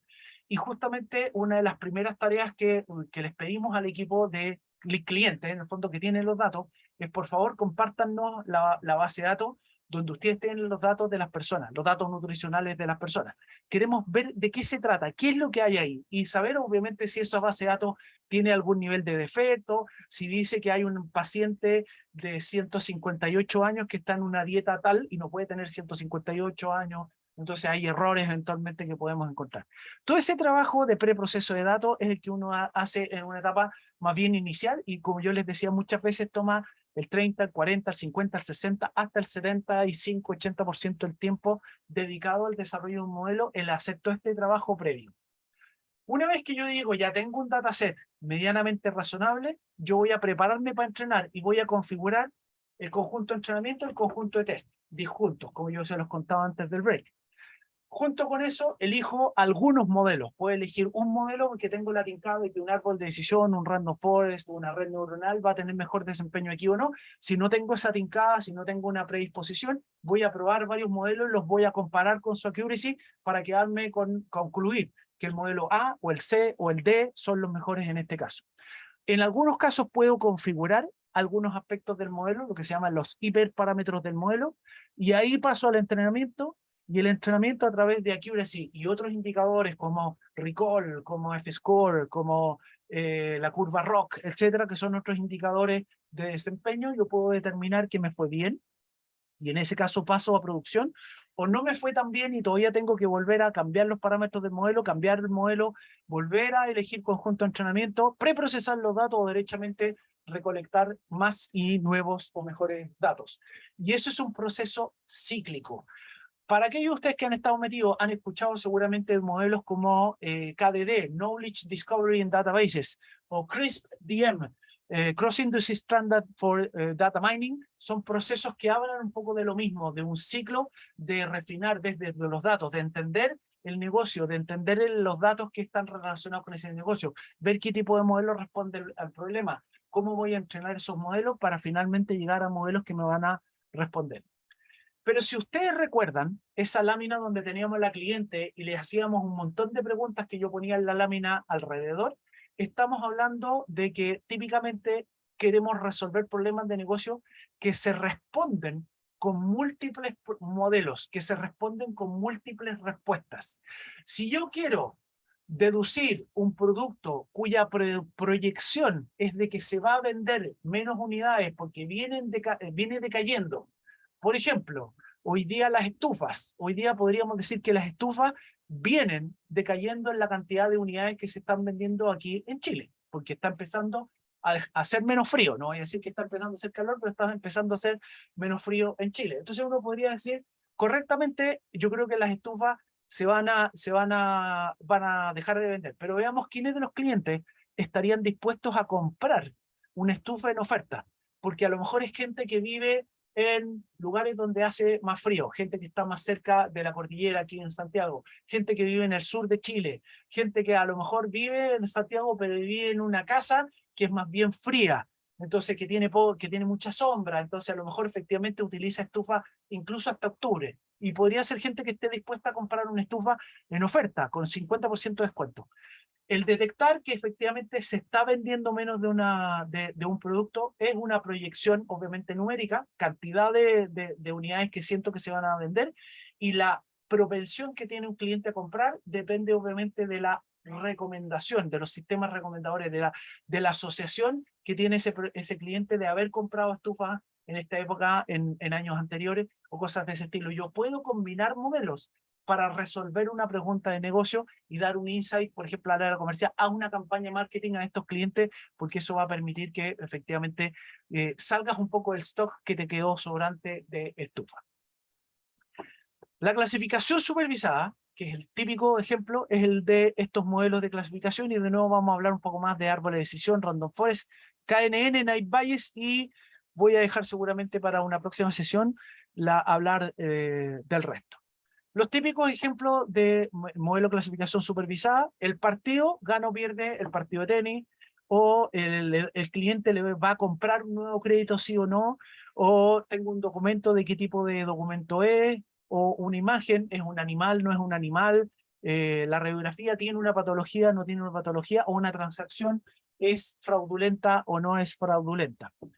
El ejemplo que vamos a hacer, efectivamente, que les voy a dejar, y que ustedes vamos a empezar a jugar, les voy a mostrar parte del código, pero ustedes pueden seguir jugando en forma posterior, es el de: tengo datos de un cliente, les estaba mostrando, tengo la edad, el estado civil, un montón de otros datos, y voy a determinar si ese cliente va a comprar un nuevo crédito en una campaña de telemarketing. Si me va a decir que sí o me va a decir que no. Lo mismo, yo podría tomar una mensajería, un email que me llega de un cliente, y determinar que este email debería ser traspasado al área comercial, el área de soporte técnico, el área de recaudación, el área postventa, y eventualmente, dependiendo los términos verbales, lingüísticos que utilice, si eso debería ir con una urgencia alta, media, baja o lo que sea. Y eso lo puedo también armar con modelos de clasificación supervisada. Entonces, ¿cómo se arma un modelo de predicción de clasificación supervisada? Aquí tenemos un modelo que distingue imágenes de perros y dice: esta imagen es de perro y este no es un perro. ¿Cómo lo entrenamos? Mostrándole imágenes de perro. Súper simple. ¿Me falta algo para que el modelo aprenda? ¿Qué creen ustedes que me pueda faltar para que este modelo dé respuesta correcta de: esta foto es de un perro y esta foto no es de un perro? Herbert dice correctamente: le tengo que mostrar ejemplos de animales que no son perros. Y aquí tenemos el león, una tortuga, un gorila, un híbrido entre tiburón blanco y caballo, etcétera. Cosas absolutamente raras que nos permiten determinar. Ahora, el mundo no es tan simple de fotos de perro y no perro. Efectivamente, el mundo tiene fotos de perros, gatos y ratones. Entonces, de la misma forma, le enseño ejemplos de perros, ejemplos de gatos y ejemplos de ratones. Un modelo que aprendió con esos tres tipos de ejemplos, ¿qué va a responder cuando le muestro esta foto, que es un dibujo? Muy probablemente va a decir: es un ratón, porque a pesar de que es un dibujo, los patrones de píxeles se asemejan a los ejemplos de ratones que vi anteriormente, por lo tanto uno podría confiar que efectivamente va a responder: eso es un ratón. ¿Qué va a contestar en este segundo caso? ¿Qué creen ustedes?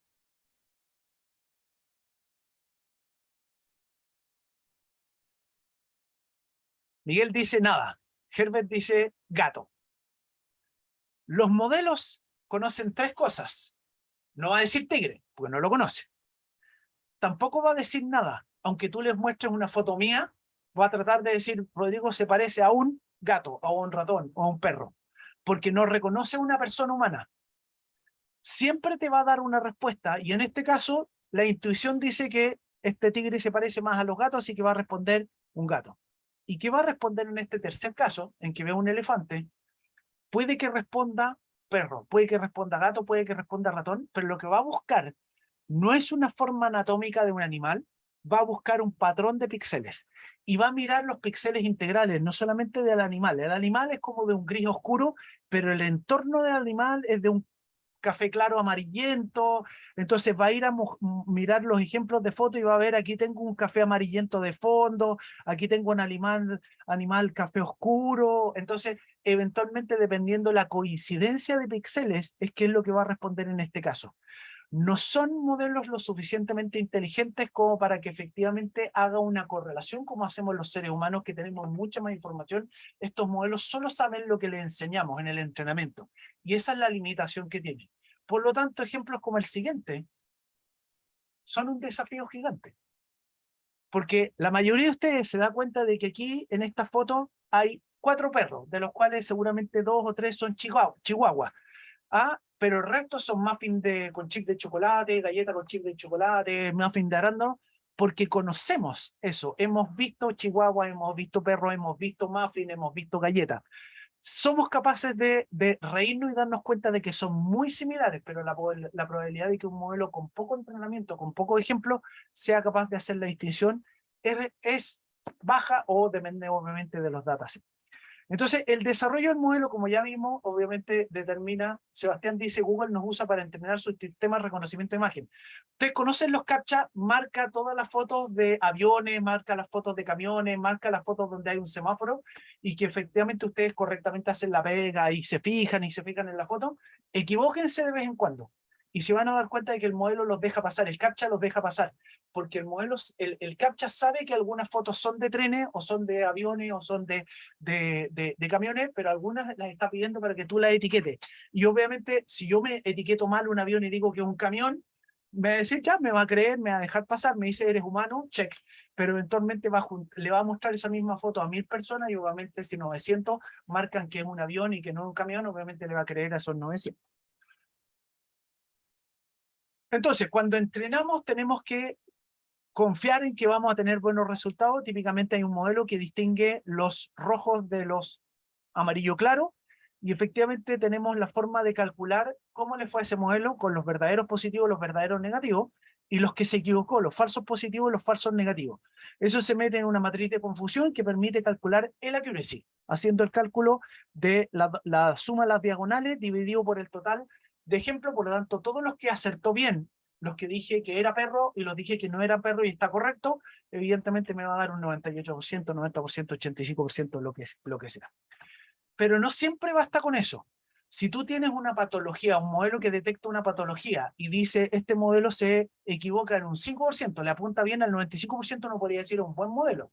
Pero resulta que al detectar una patología, a la persona que le dice, usted no la tiene, váyase para la casa, usted está sano, usted sí la tiene, tiene que hacer este tratamiento, obviamente hay uno de los dos casos de equivocarme que es más grave. Es más grave que alguien tiene la patología y el modelo diga, no la tiene, usted está sano, váyase, o es más grave, usted tiene la patología, la persona estaba sana y trátese. ¿Cuál de los dos casos es más grave? ¿El equivocarme en el diagnóstico negativo, el falso negativo, o equivocarme en el falso positivo? Miguel dice, depende, pero no es tan depende. Hay uno que es más grave que el otro. Si mando a alguien a la casa sin tratamiento y lo necesitaba, es más grave que hacerle tratamiento a alguien que no lo necesitaba. Los dos, obviamente, son complicados, pero si este tratamiento era un tema de tratamiento serio, el falso negativo es más grave. Mandar a alguien para la casa sin tratamiento es más grave que hacerle tratamiento a alguien que no lo necesitaba. Entonces, ahora, como dice Miguel, capaz que le des un tratamiento que lo mate. Claro, ahí depende el caso. Pero en este ejemplo que estoy tomando yo, es más grave decirle a alguien que no tiene la patología y que sí la tenía, que decirle a alguien, usted sí tiene la patología y no la tiene.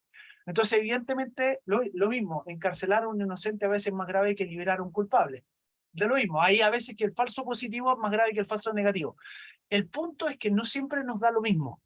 Entonces, la accuracy del modelo, que habla en promedio de cuántos sí, cuántos no y cuántos les apunté de eso, efectivamente no es suficiente. Entonces, necesitamos más indicadores que se llaman el recall, sensitivity o specificity, el precision, que se calculan. Este es el desempeño de la clase positiva, este es el desempeño de la clase negativa, y con eso yo soy capaz y tengo muchas más alternativas de poder evaluar. En el tenista lo podemos calcular de esta forma, nos damos cuenta de que la accuracy es un 62,5%, que el recall de la clase ganar es 75%, pero el recall de la clase perder es 0,5%. este modelo que tiene un 63% de precisión, de exactitud, es mucho mejor para predecir que el partido lo gana que para decir que el partido lo pierde. Entonces, evidentemente, ahí tenemos un desempeño distinto en un resultado que en el otro. En la práctica, lo que estamos buscando son modelos que me den buenos resultados. Y hay un montón de modelos que tienen distintas formas de calcular. Está el árbol de decisión, está el Random Forest, que es una colección de árboles de decisión, está el Naive Bayes, que en realidad es un modelo probabilístico, está el KNN, K-Nearest Neighbor, que es un modelo que hace cálculos de semejanza entre los ítems para poder determinar a qué clase pertenece uno del otro, y está el XGBoost, que es un modelo también combinado de varios árboles. Voy a entrar con un poco más de detalle en algunos de ellos para entender cómo funciona. El árbol de decisión lo que hace es hacer, por ejemplo, determinar de todos los atributos que teníamos del dataset, la edad, la duración de la llamada, el estado civil, el nivel de educación, etcétera, ¿cuál de esos es más discriminante para la gente que dice que sí o la gente que dice no? Si lo que decía Miguel hace unos minutos, los casados dicen que sí, entonces el atributo más discriminante es el estado civil, el estado marital, por decirlo así. Entonces, efectivamente, ese va a ser el árbol de decisión. Dice, si es casado, me voy para el lado sí, si es soltero, me voy para el lado no, si es divorciado o viudo, ahí vamos a determinar con otros atributos. Eso es lo que hace el árbol de decisión. Mira el dataset, mira la columna de interés, que en este caso es la columna de si dijo que sí o dijo que no, que es la última columna, y efectivamente sobre esto determina, la regla lógica es la gente que dice que es casado al lado izquierdo, la casa que es soltero al lado derecho. Los que son casados voy a determinar ahora si anteriormente tiene otro crédito, si además lo llamé y la duración de la llamada fue de 303 minutos, o etcétera, una serie de cosas, y con eso voy a determinar si efectivamente el cliente va a aprobar el crédito o va a rechazar el crédito. La gracia es que justamente los árboles de decisión se construyen determinando cuál de todas las columnas del dataset es la más distinguible. Desde un punto de vista práctico, encuentra que hay una división. Efectivamente, vemos los que tienen una edad joven, por decirlo, en rango de juventud, menos de 30 años, menos de 35. Los que somos más de 50, que tenemos efectivamente el senior, los middle age que están entre 35 y 50, efectivamente vemos que hay una preponderancia de decir que no o decir decir que sí, y eso es lo que trata de hacer el árbol para encontrar. El problema que tiene el árbol es que si efectivamente hay datos como en el caso del tenista, que en partidos de césped siempre pierde, el árbol de decisión puede estar sesgado según los datos. Entonces eso evidentemente puede influir. Entonces ahí es donde viene otro modelo que se llama el Random Forest. El Random Forest es una colección de árboles de decisión, cada uno de ellos entrenado con un subconjunto de los datos de entrenamiento. Por lo tanto, cada uno de ellos potencialmente afecta a un sesgo de ese subconjunto. Pero la gracia es que el Random Forest le pregunta democráticamente a todos los árboles de decisión que construyó cuál es la opinión. Le paso al cliente a los 3 árboles de decisión de este diagrama. El primer árbol de decisión dice el cliente compra el crédito. El segundo dice el cliente no compra el crédito. Y el tercer árbol de decisión el cliente no compra el crédito. Votación de mayoría, no compra el crédito. Por lo tanto, a pesar de que un árbol de decisión se equivocó porque tenía algún sesgo, los otros 2 no.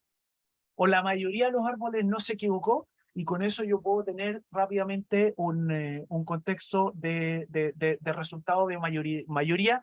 Cuando hay 2 modelos de 3 que dan buenos resultados, por supuesto que me quedo mucho más tranquilo y quedo con la idea de que esto tiene mejor desempeño. Y la ventaja justamente que tiene es que el árbol el Random Forest tiende a ser de mejor desempeño que un árbol de decisión, pero tiene el costo de que evidentemente al tener varios árboles es un modelo un poquito más caro, un poquito más pesado de entrenar y de construir, y eso a veces puede significar un tiempo extra de entrenamiento.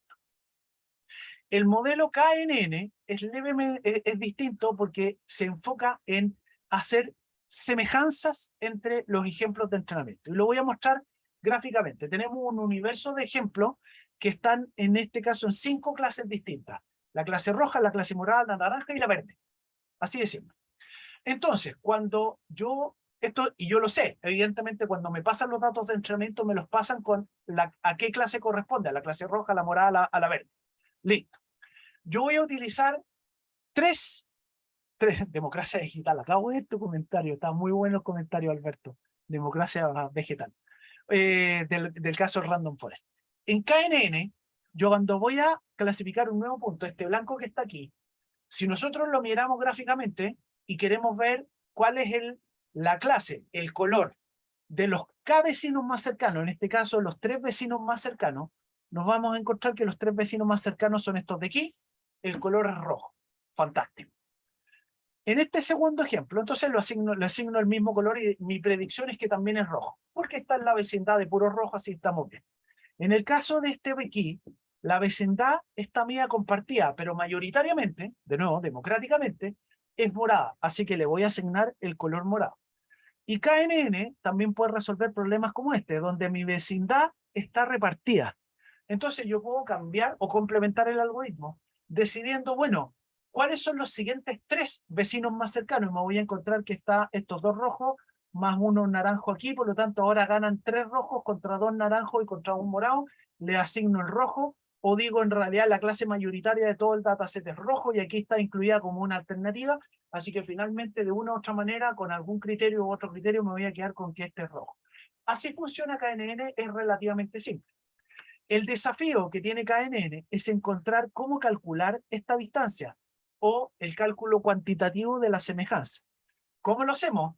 Por ejemplo, volviendo a la semejanza que tenemos en personas, rango de edad hasta los 50, los 20, estado civil, tiene crédito consumo, tiene mora, hizo sí en la venta, hagamos un ejemplo. Un nuevo cliente tiene 38 años, es casado, sí tiene crédito consumo, no tiene mora, y la pregunta es si va a decir que sí o va a decir que no. Hagamos la comparación. Esta persona nueva, al P1 se parece en un 75%, porque no coincide en la edad, pero sí en estado civil, sí en la columna crédito-consumo, sí en la mora. Se parece un 50% al 2, porque no te coinciden las primeras 2, pero en las otras 2 sí. Sí se parece un 75 al 3, porque coincide en el rango de edad, más otros de aquí. En este no. Y así sucesivamente me doy cuenta que el P1, P3 y P6 coinciden en un 75%, mientras que los otros coinciden solamente en un 50%. Entonces mis vecinos más cercanos son P1, P2 y P6. Perdón, P1, P3 y P6. Los más cercanos P1, P3 y P6, que tienen sí, sí y no, gana 2 de 3 el sí, por lo tanto mi predicción es sí. Y eso es KNN. Súper simple. En el caso del tenista, césped y soleado, efectivamente vemos que se parece más el partido 13 se parece más al partido 8, que efectivamente perdió, y si yo lo completo con otros 2, eventualmente puedo decir que pierde o incluso que gane.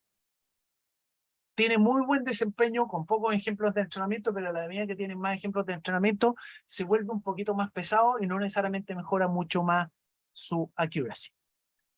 El Naive Bayes utiliza probabilidades, muy al estilo de lo que ustedes hicieron intuitivamente para calcular, predecir cuál era el resultado del tenista. Efectivamente, el teorema de Bayes habla de la probabilidad de que ocurra un resultado, de que la etiqueta sea ganó o perdió, dado los atributos del partido.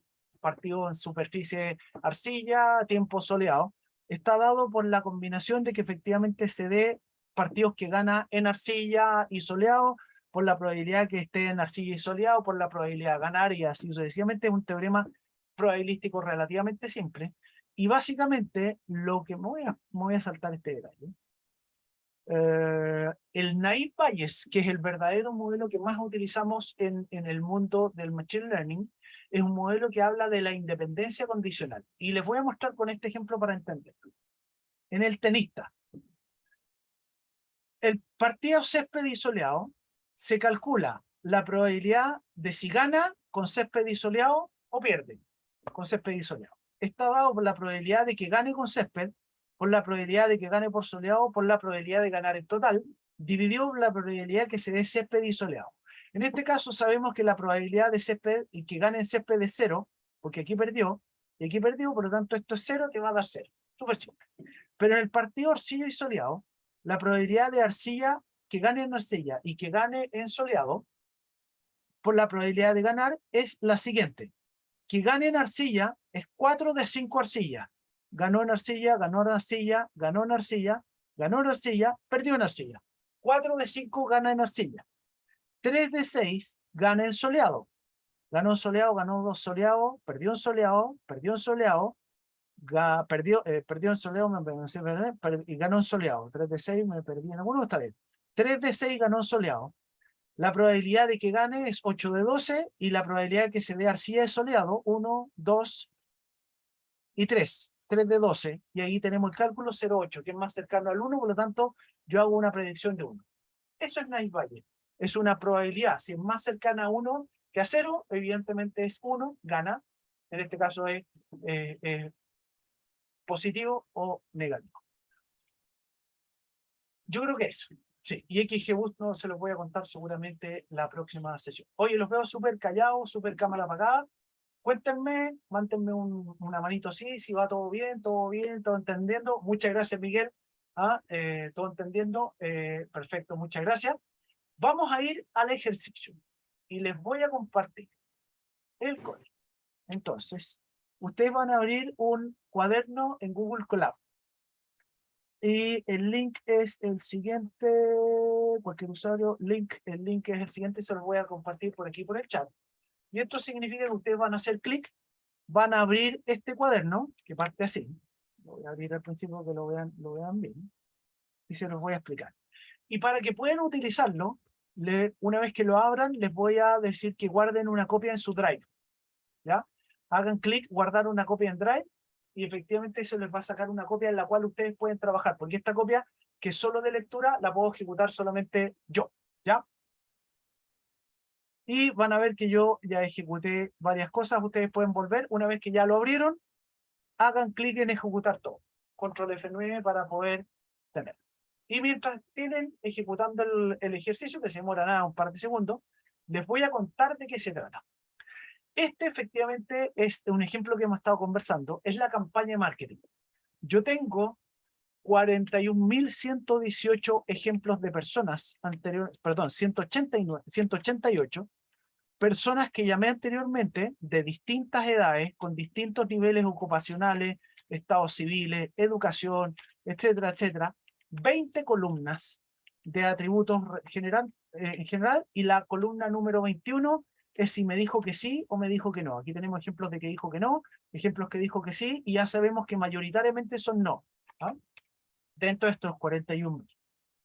¿Qué es lo que quiero hacer? Obviamente es un modelo, construir un modelo. Voy a construir dos alternativas, dos árboles de decisión con distintas características y un Nice Bayes. Solamente a modo de prueba, para ver cómo me va. Porque más importante que el modelo es quiero hacer un tratamiento de los datos. Los datos, como yo les adelanté, tienen varios vacíos. Tienen varios datos que dice unknown. Tiene varios datos que están potencialmente, tiene atributos que eventualmente son irrelevantes. Por ejemplo, yo les contaba, hay un atributo que se llama días atrás. ¿Hace cuántos días atrás lo llamé? Hace 999 significa que no lo he llamado antes. Esa es la interpretación, no que lo haya llamado hace 999 días, que son como 3 años, sino que no lo he llamado antes. Por lo tanto, esto es un dato que podría ser 0, pero el 0 no existe. Entonces, hay un montón de casos donde tengo efectivamente, mayoritariamente, nos vamos a encontrar con los datos de que están muy cargados el 99. Hay atributos que son ruidosos, que no te aportan mucho. Entonces, hay una explicación de qué se trata. El contexto es análisis de éxito en campaña de marketing. ¿Cuáles me van a decir que sí, cuáles me van a decir que no? Ahí hay una explicación muy gruesa de cuáles son los 20 atributos que están en la columna, más el 21 que es el OK, yes, OK, no.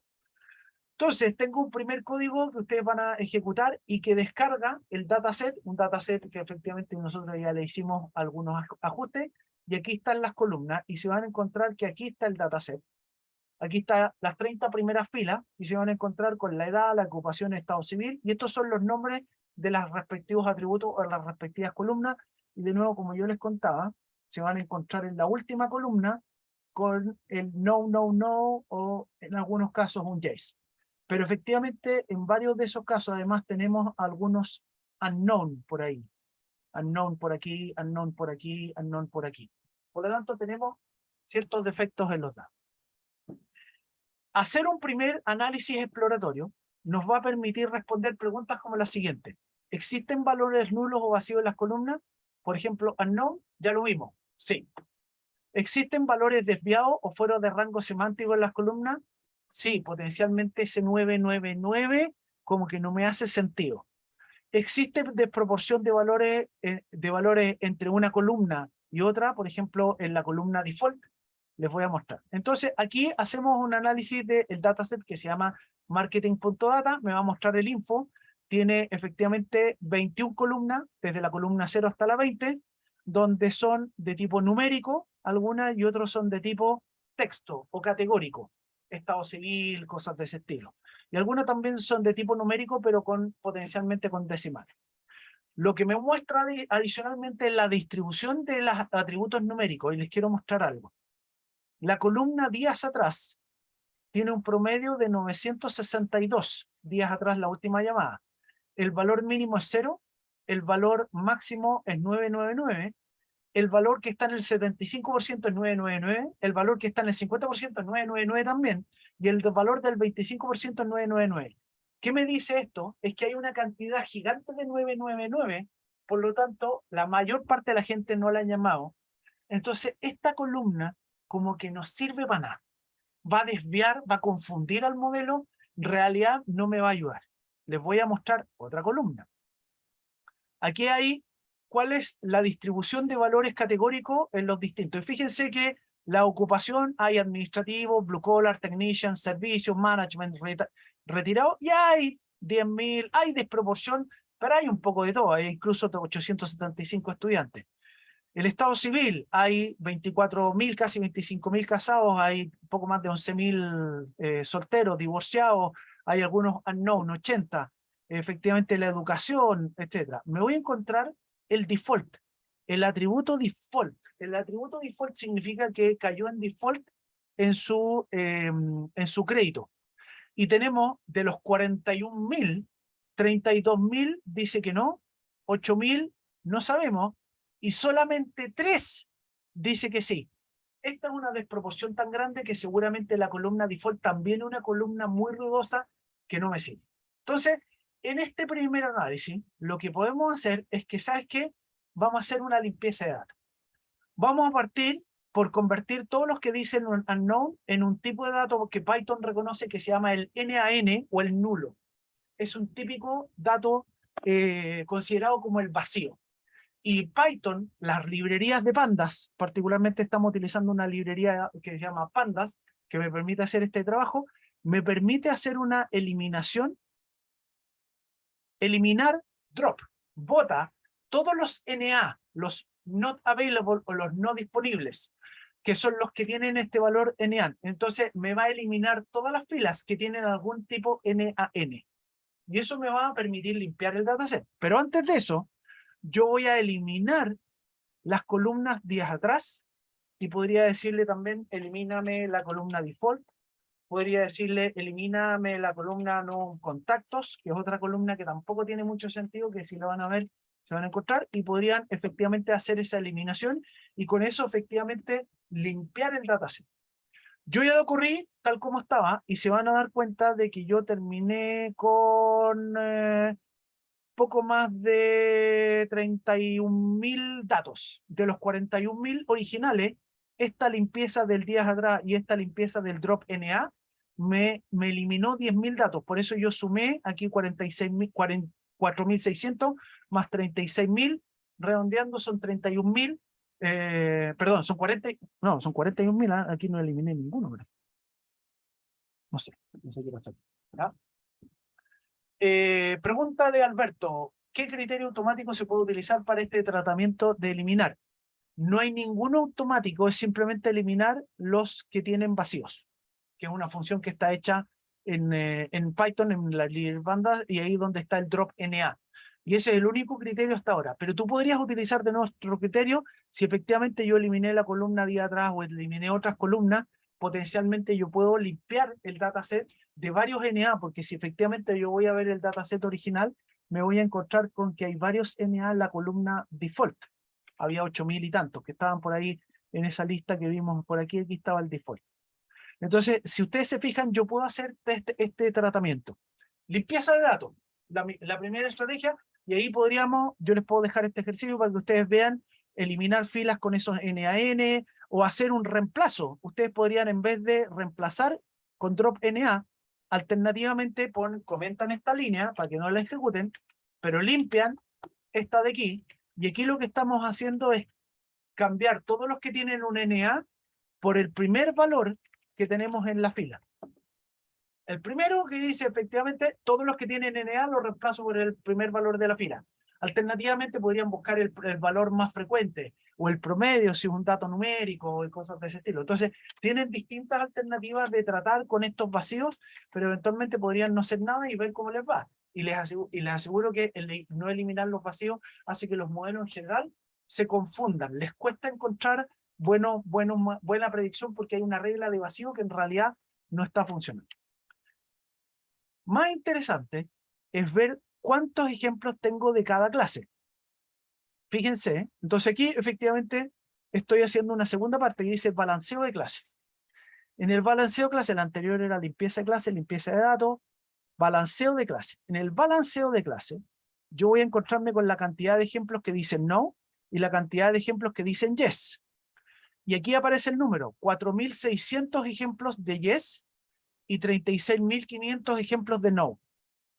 Claramente hay una desproporción del orden de 8 es a 1, redondeando. Esa es una desproporción que hace que los modelos obviamente no den buenos resultados. El caso extremo, si tú tuvieras 95% ejemplos que no y 5% ejemplos que sí, yo hago un modelo súper simple. Dime siempre que no. Ese modelo que no tiene ninguna lógica, no tiene ninguna inteligencia, tú le pasas un dato y te dice siempre que no, le apunta muy bien al 95%, tiene una accuracy del 95%. Pero el sensitivity, que es cuando me dice que sí, es 0. O sea, por lo tanto, no tiene un desempeño a nivel de clase y por eso, evidentemente, hay una forma que tenemos que tratar de entender. Entonces, desde un punto de vista práctico, tenemos que encontrar un dataset que esté mejor balanceado para que los modelos estén forzados a encontrar las reglas que distinguen los de sí y los de no. Entonces, lo que tengo en este pedazo de código es que voy a hacer un nuevo conjunto de ejemplos no submuestreado. Eso es lo que se llama el undersample, submuestreado. Entonces, de los 36.500 originalmente, le voy a pedir que tome una proporción igual al 1 de los 4.600, por ejemplo. Entonces, cuando balance ratio es igual a 1, efectivamente voy a sacar 4.600 y no tiré el número. Ah, aquí está el número. Cuando sumé el dataset completo nuevo, ahora tiene 9.280, que es equivalente a 2 veces 4.640. Es decir, tengo 4.640 ejemplos yes y 4.640 ejemplos no. Este es un ejemplo totalmente balanceado. Y con ese balanceo, yo hago los clasificadores. Aquí hago conjunto entrenamiento y conjunto, perdón, esto es una codificación adicional que hay que hacer para los clasificadores. Ahora sí, conjunto entrenamiento, conjunto de test, 70-30, 0.3. Armo los conjuntos de entrenamiento que ya vienen balanceados y efectivamente ejecuto acá abajo el árbol de decisión normal, un árbol de decisión con una técnica que se llama criterio entrópico de ganancia de información, y hago un naive Bayes. Y efectivamente me voy a dar cuenta de que los modelos tienen aquí su desempeño. Tengo el árbol de decisión 1, tiene un 87%, el árbol de decisión 2 tiene un 87%, y el naive Bayes tiene un 76%. Entonces yo podría decir, ya, el naive Bayes no anda bien, estos andan en el 87,8%, pero efectivamente la verdad es que no me está dando buenos resultados. El recall es un 0,85, 0,83, 0,74. ¿Cómo puedo lograr que esos números mejoren? Veamos si cambio la proporción de balance y me devuelvo acá y le digo, veamos aquí 1,5. Vuelvo a entrenar, o sea, vuelvo a rebalancear, vuelvo a preparar los conjuntos, vuelvo a preparar el conjunto de entrenamiento y test. ¿Qué me pasó aquí? Me tiró un error que dice...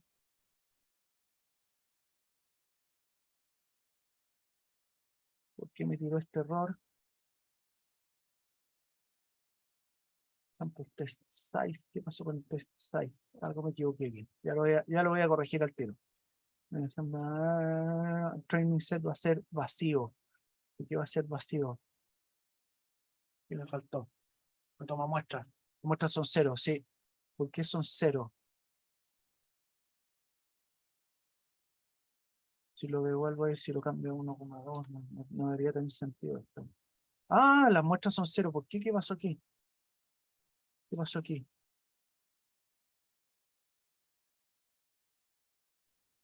Si fuera mago, esto me salió mal el truco.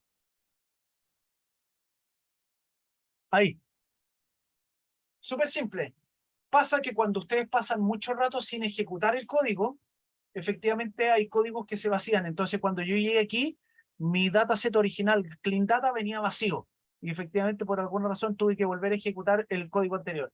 Pequeño dato. Muchas gracias por ahí, por el aviso. Efectivamente, aquí volvió a la normalidad. Entonces, 1,2. Ahí está un poco más balanceado con 5.500. Vuelvo a correr esto de acá, vuelvo a correr esto de acá, y vuelvo a correr esto de acá, y vamos a ver si con esto mejora. 87%, 86,5, 75. Algo mejoraron. Subamos un poquito más la proporción, y así ustedes pueden seguir jugando con la proporción. Hagamos una proporción no del doble, antes acuérdense que era como 8 veces, así que vuelvo a correr acá, de nuevo se me borró. Algo tengo ahí en el código, pero efectivamente tengo que volver a ejecutar lo anterior. Ahí tenemos 2 veces, momento. Ahí sí, 9.280. Corro esto, corro esto, corro esto. Y ustedes mientras tanto pueden seguir jugando por sus cuentas. Y vamos a ver que llegó al 80, no sé si corrió. Ahí sí. 86%, 75% no mejoró mucho más. Y efectivamente tienen que empezar a ver en qué condiciones puede ir mejorando. Veamos si con esta alternativa, en realidad la proporción más bien de 80% da mejores resultados.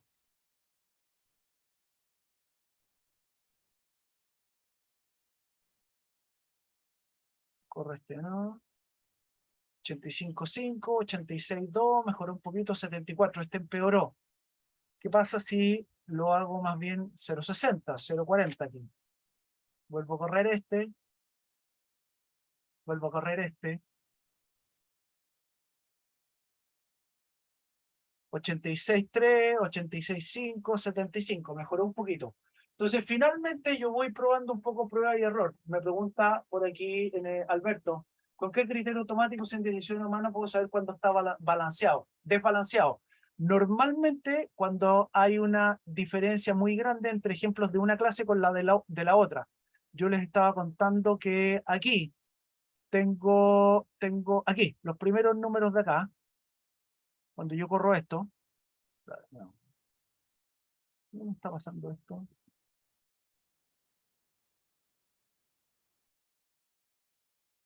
Marketing data no le tocaba. Bueno, en fin.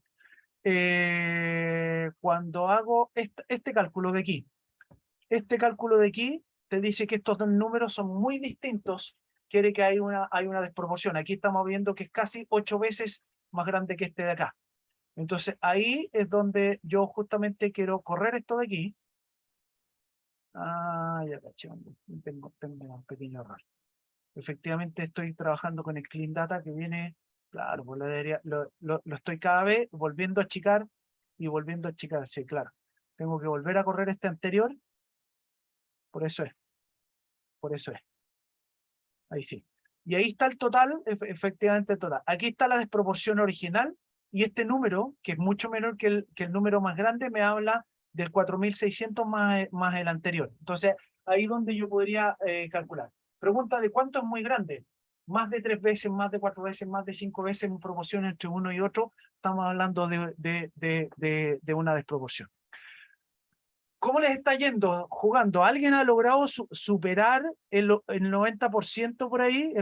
Que yo tengo aquí 86, 86 y con este 75. ¿Alguien ha superado por ahí el 90%, no? O el 88 por último, haciendo combinaciones.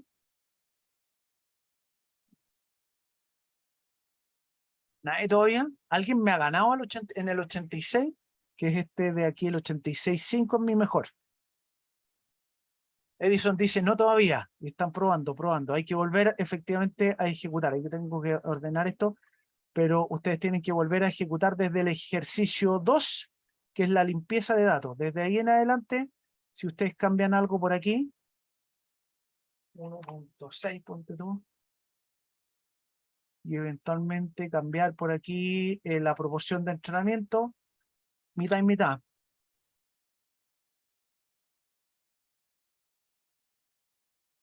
Aquí, claro, empieza a pasar este caso. Hay un ejemplo, si lo vuelvo a correr, seguramente random.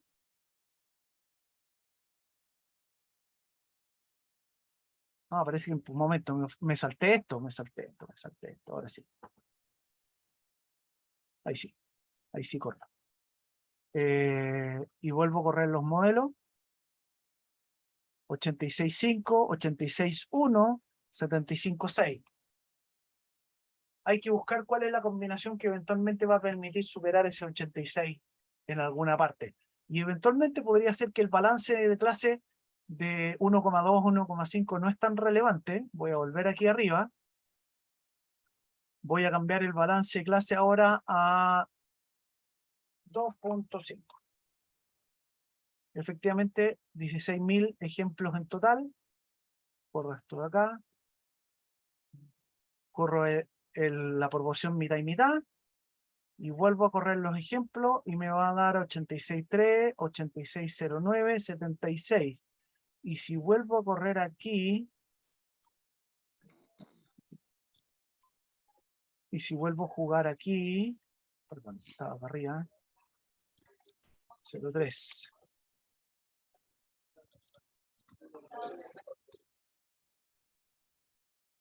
Ahí se me queda 86, llega 85.4, se me queda pegado.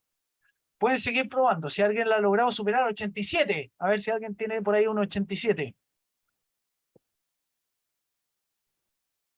Nadie todavía.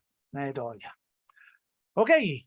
Oye, son las 11 y cumpliendo con un poco de rigurosidad con el horario, efectivamente lo vamos a dejar hasta ahí por hoy. Ustedes tienen este PDF en el sitio web. Vamos a empezar a conversar de análisis de regresión, seguramente comenzando en la próxima sesión del día viernes. Vamos a seguir haciendo ejercicio y espero que esto les sirva de referencia. Yo sé que estos ejercicios son bastante introductorios y sirven un poco más para entender los conceptos que ponerlos en producción. Pero si alguno de ustedes está bastante interesado en tomar esto y empezar a llevarlo a un dato en la vida real, extraordinario, podemos conversar, los puedo ayudar feliz de la vida, esto en el fondo como parte del curso, para ver que ustedes pueden hacer sus experimentos y de nuevo, como yo les conté al principio de esta sesión, la idea precisamente es ver cómo podemos encontrar una forma de aterrizar los modelos que son muy etéreos, muy abstractos en el uso de inteligencia artificial que hace una predicción. Bueno, aquí tenemos un árbol de decisión, tenemos una Bayes, la próxima clase y la próxima semana vamos a hablar de redes neuronales que responden preguntas muy similares y con eso espero que vayan entendiendo cómo esto se puede aplicar. Al final, particularmente los que están conmigo en el Resolver y en Books, como yo les he contado a algunos de ustedes en forma individual, tenemos varios proyectos que vienen en adelante donde van a requerir trabajar con modelos de este tipo que responden preguntas en lenguaje natural, en imágenes, en datos estructurados, etcétera. Y ahí donde justamente espero que este curso introductorio, curso muy de ideas generales, les sirva como una introducción. Queda, obviamente, yo les voy a ir dejando algunas referencias bibliográficas y para donde ustedes puedan profundizar por su cuenta posterior y en paralelo a este curso. Muchas gracias por la asistencia. Me quedo aquí si alguien tiene alguna pregunta adicional y si no, los que estén listos pueden retirarse y nos vemos el próximo viernes en este mismo link a las 9. Muchas gracias, Rodrigo. Vale, Gracias, que estén muy Rodrigo. bien. Chaito, que estén bien. Gracias. Chao, gracias. Chao, chao.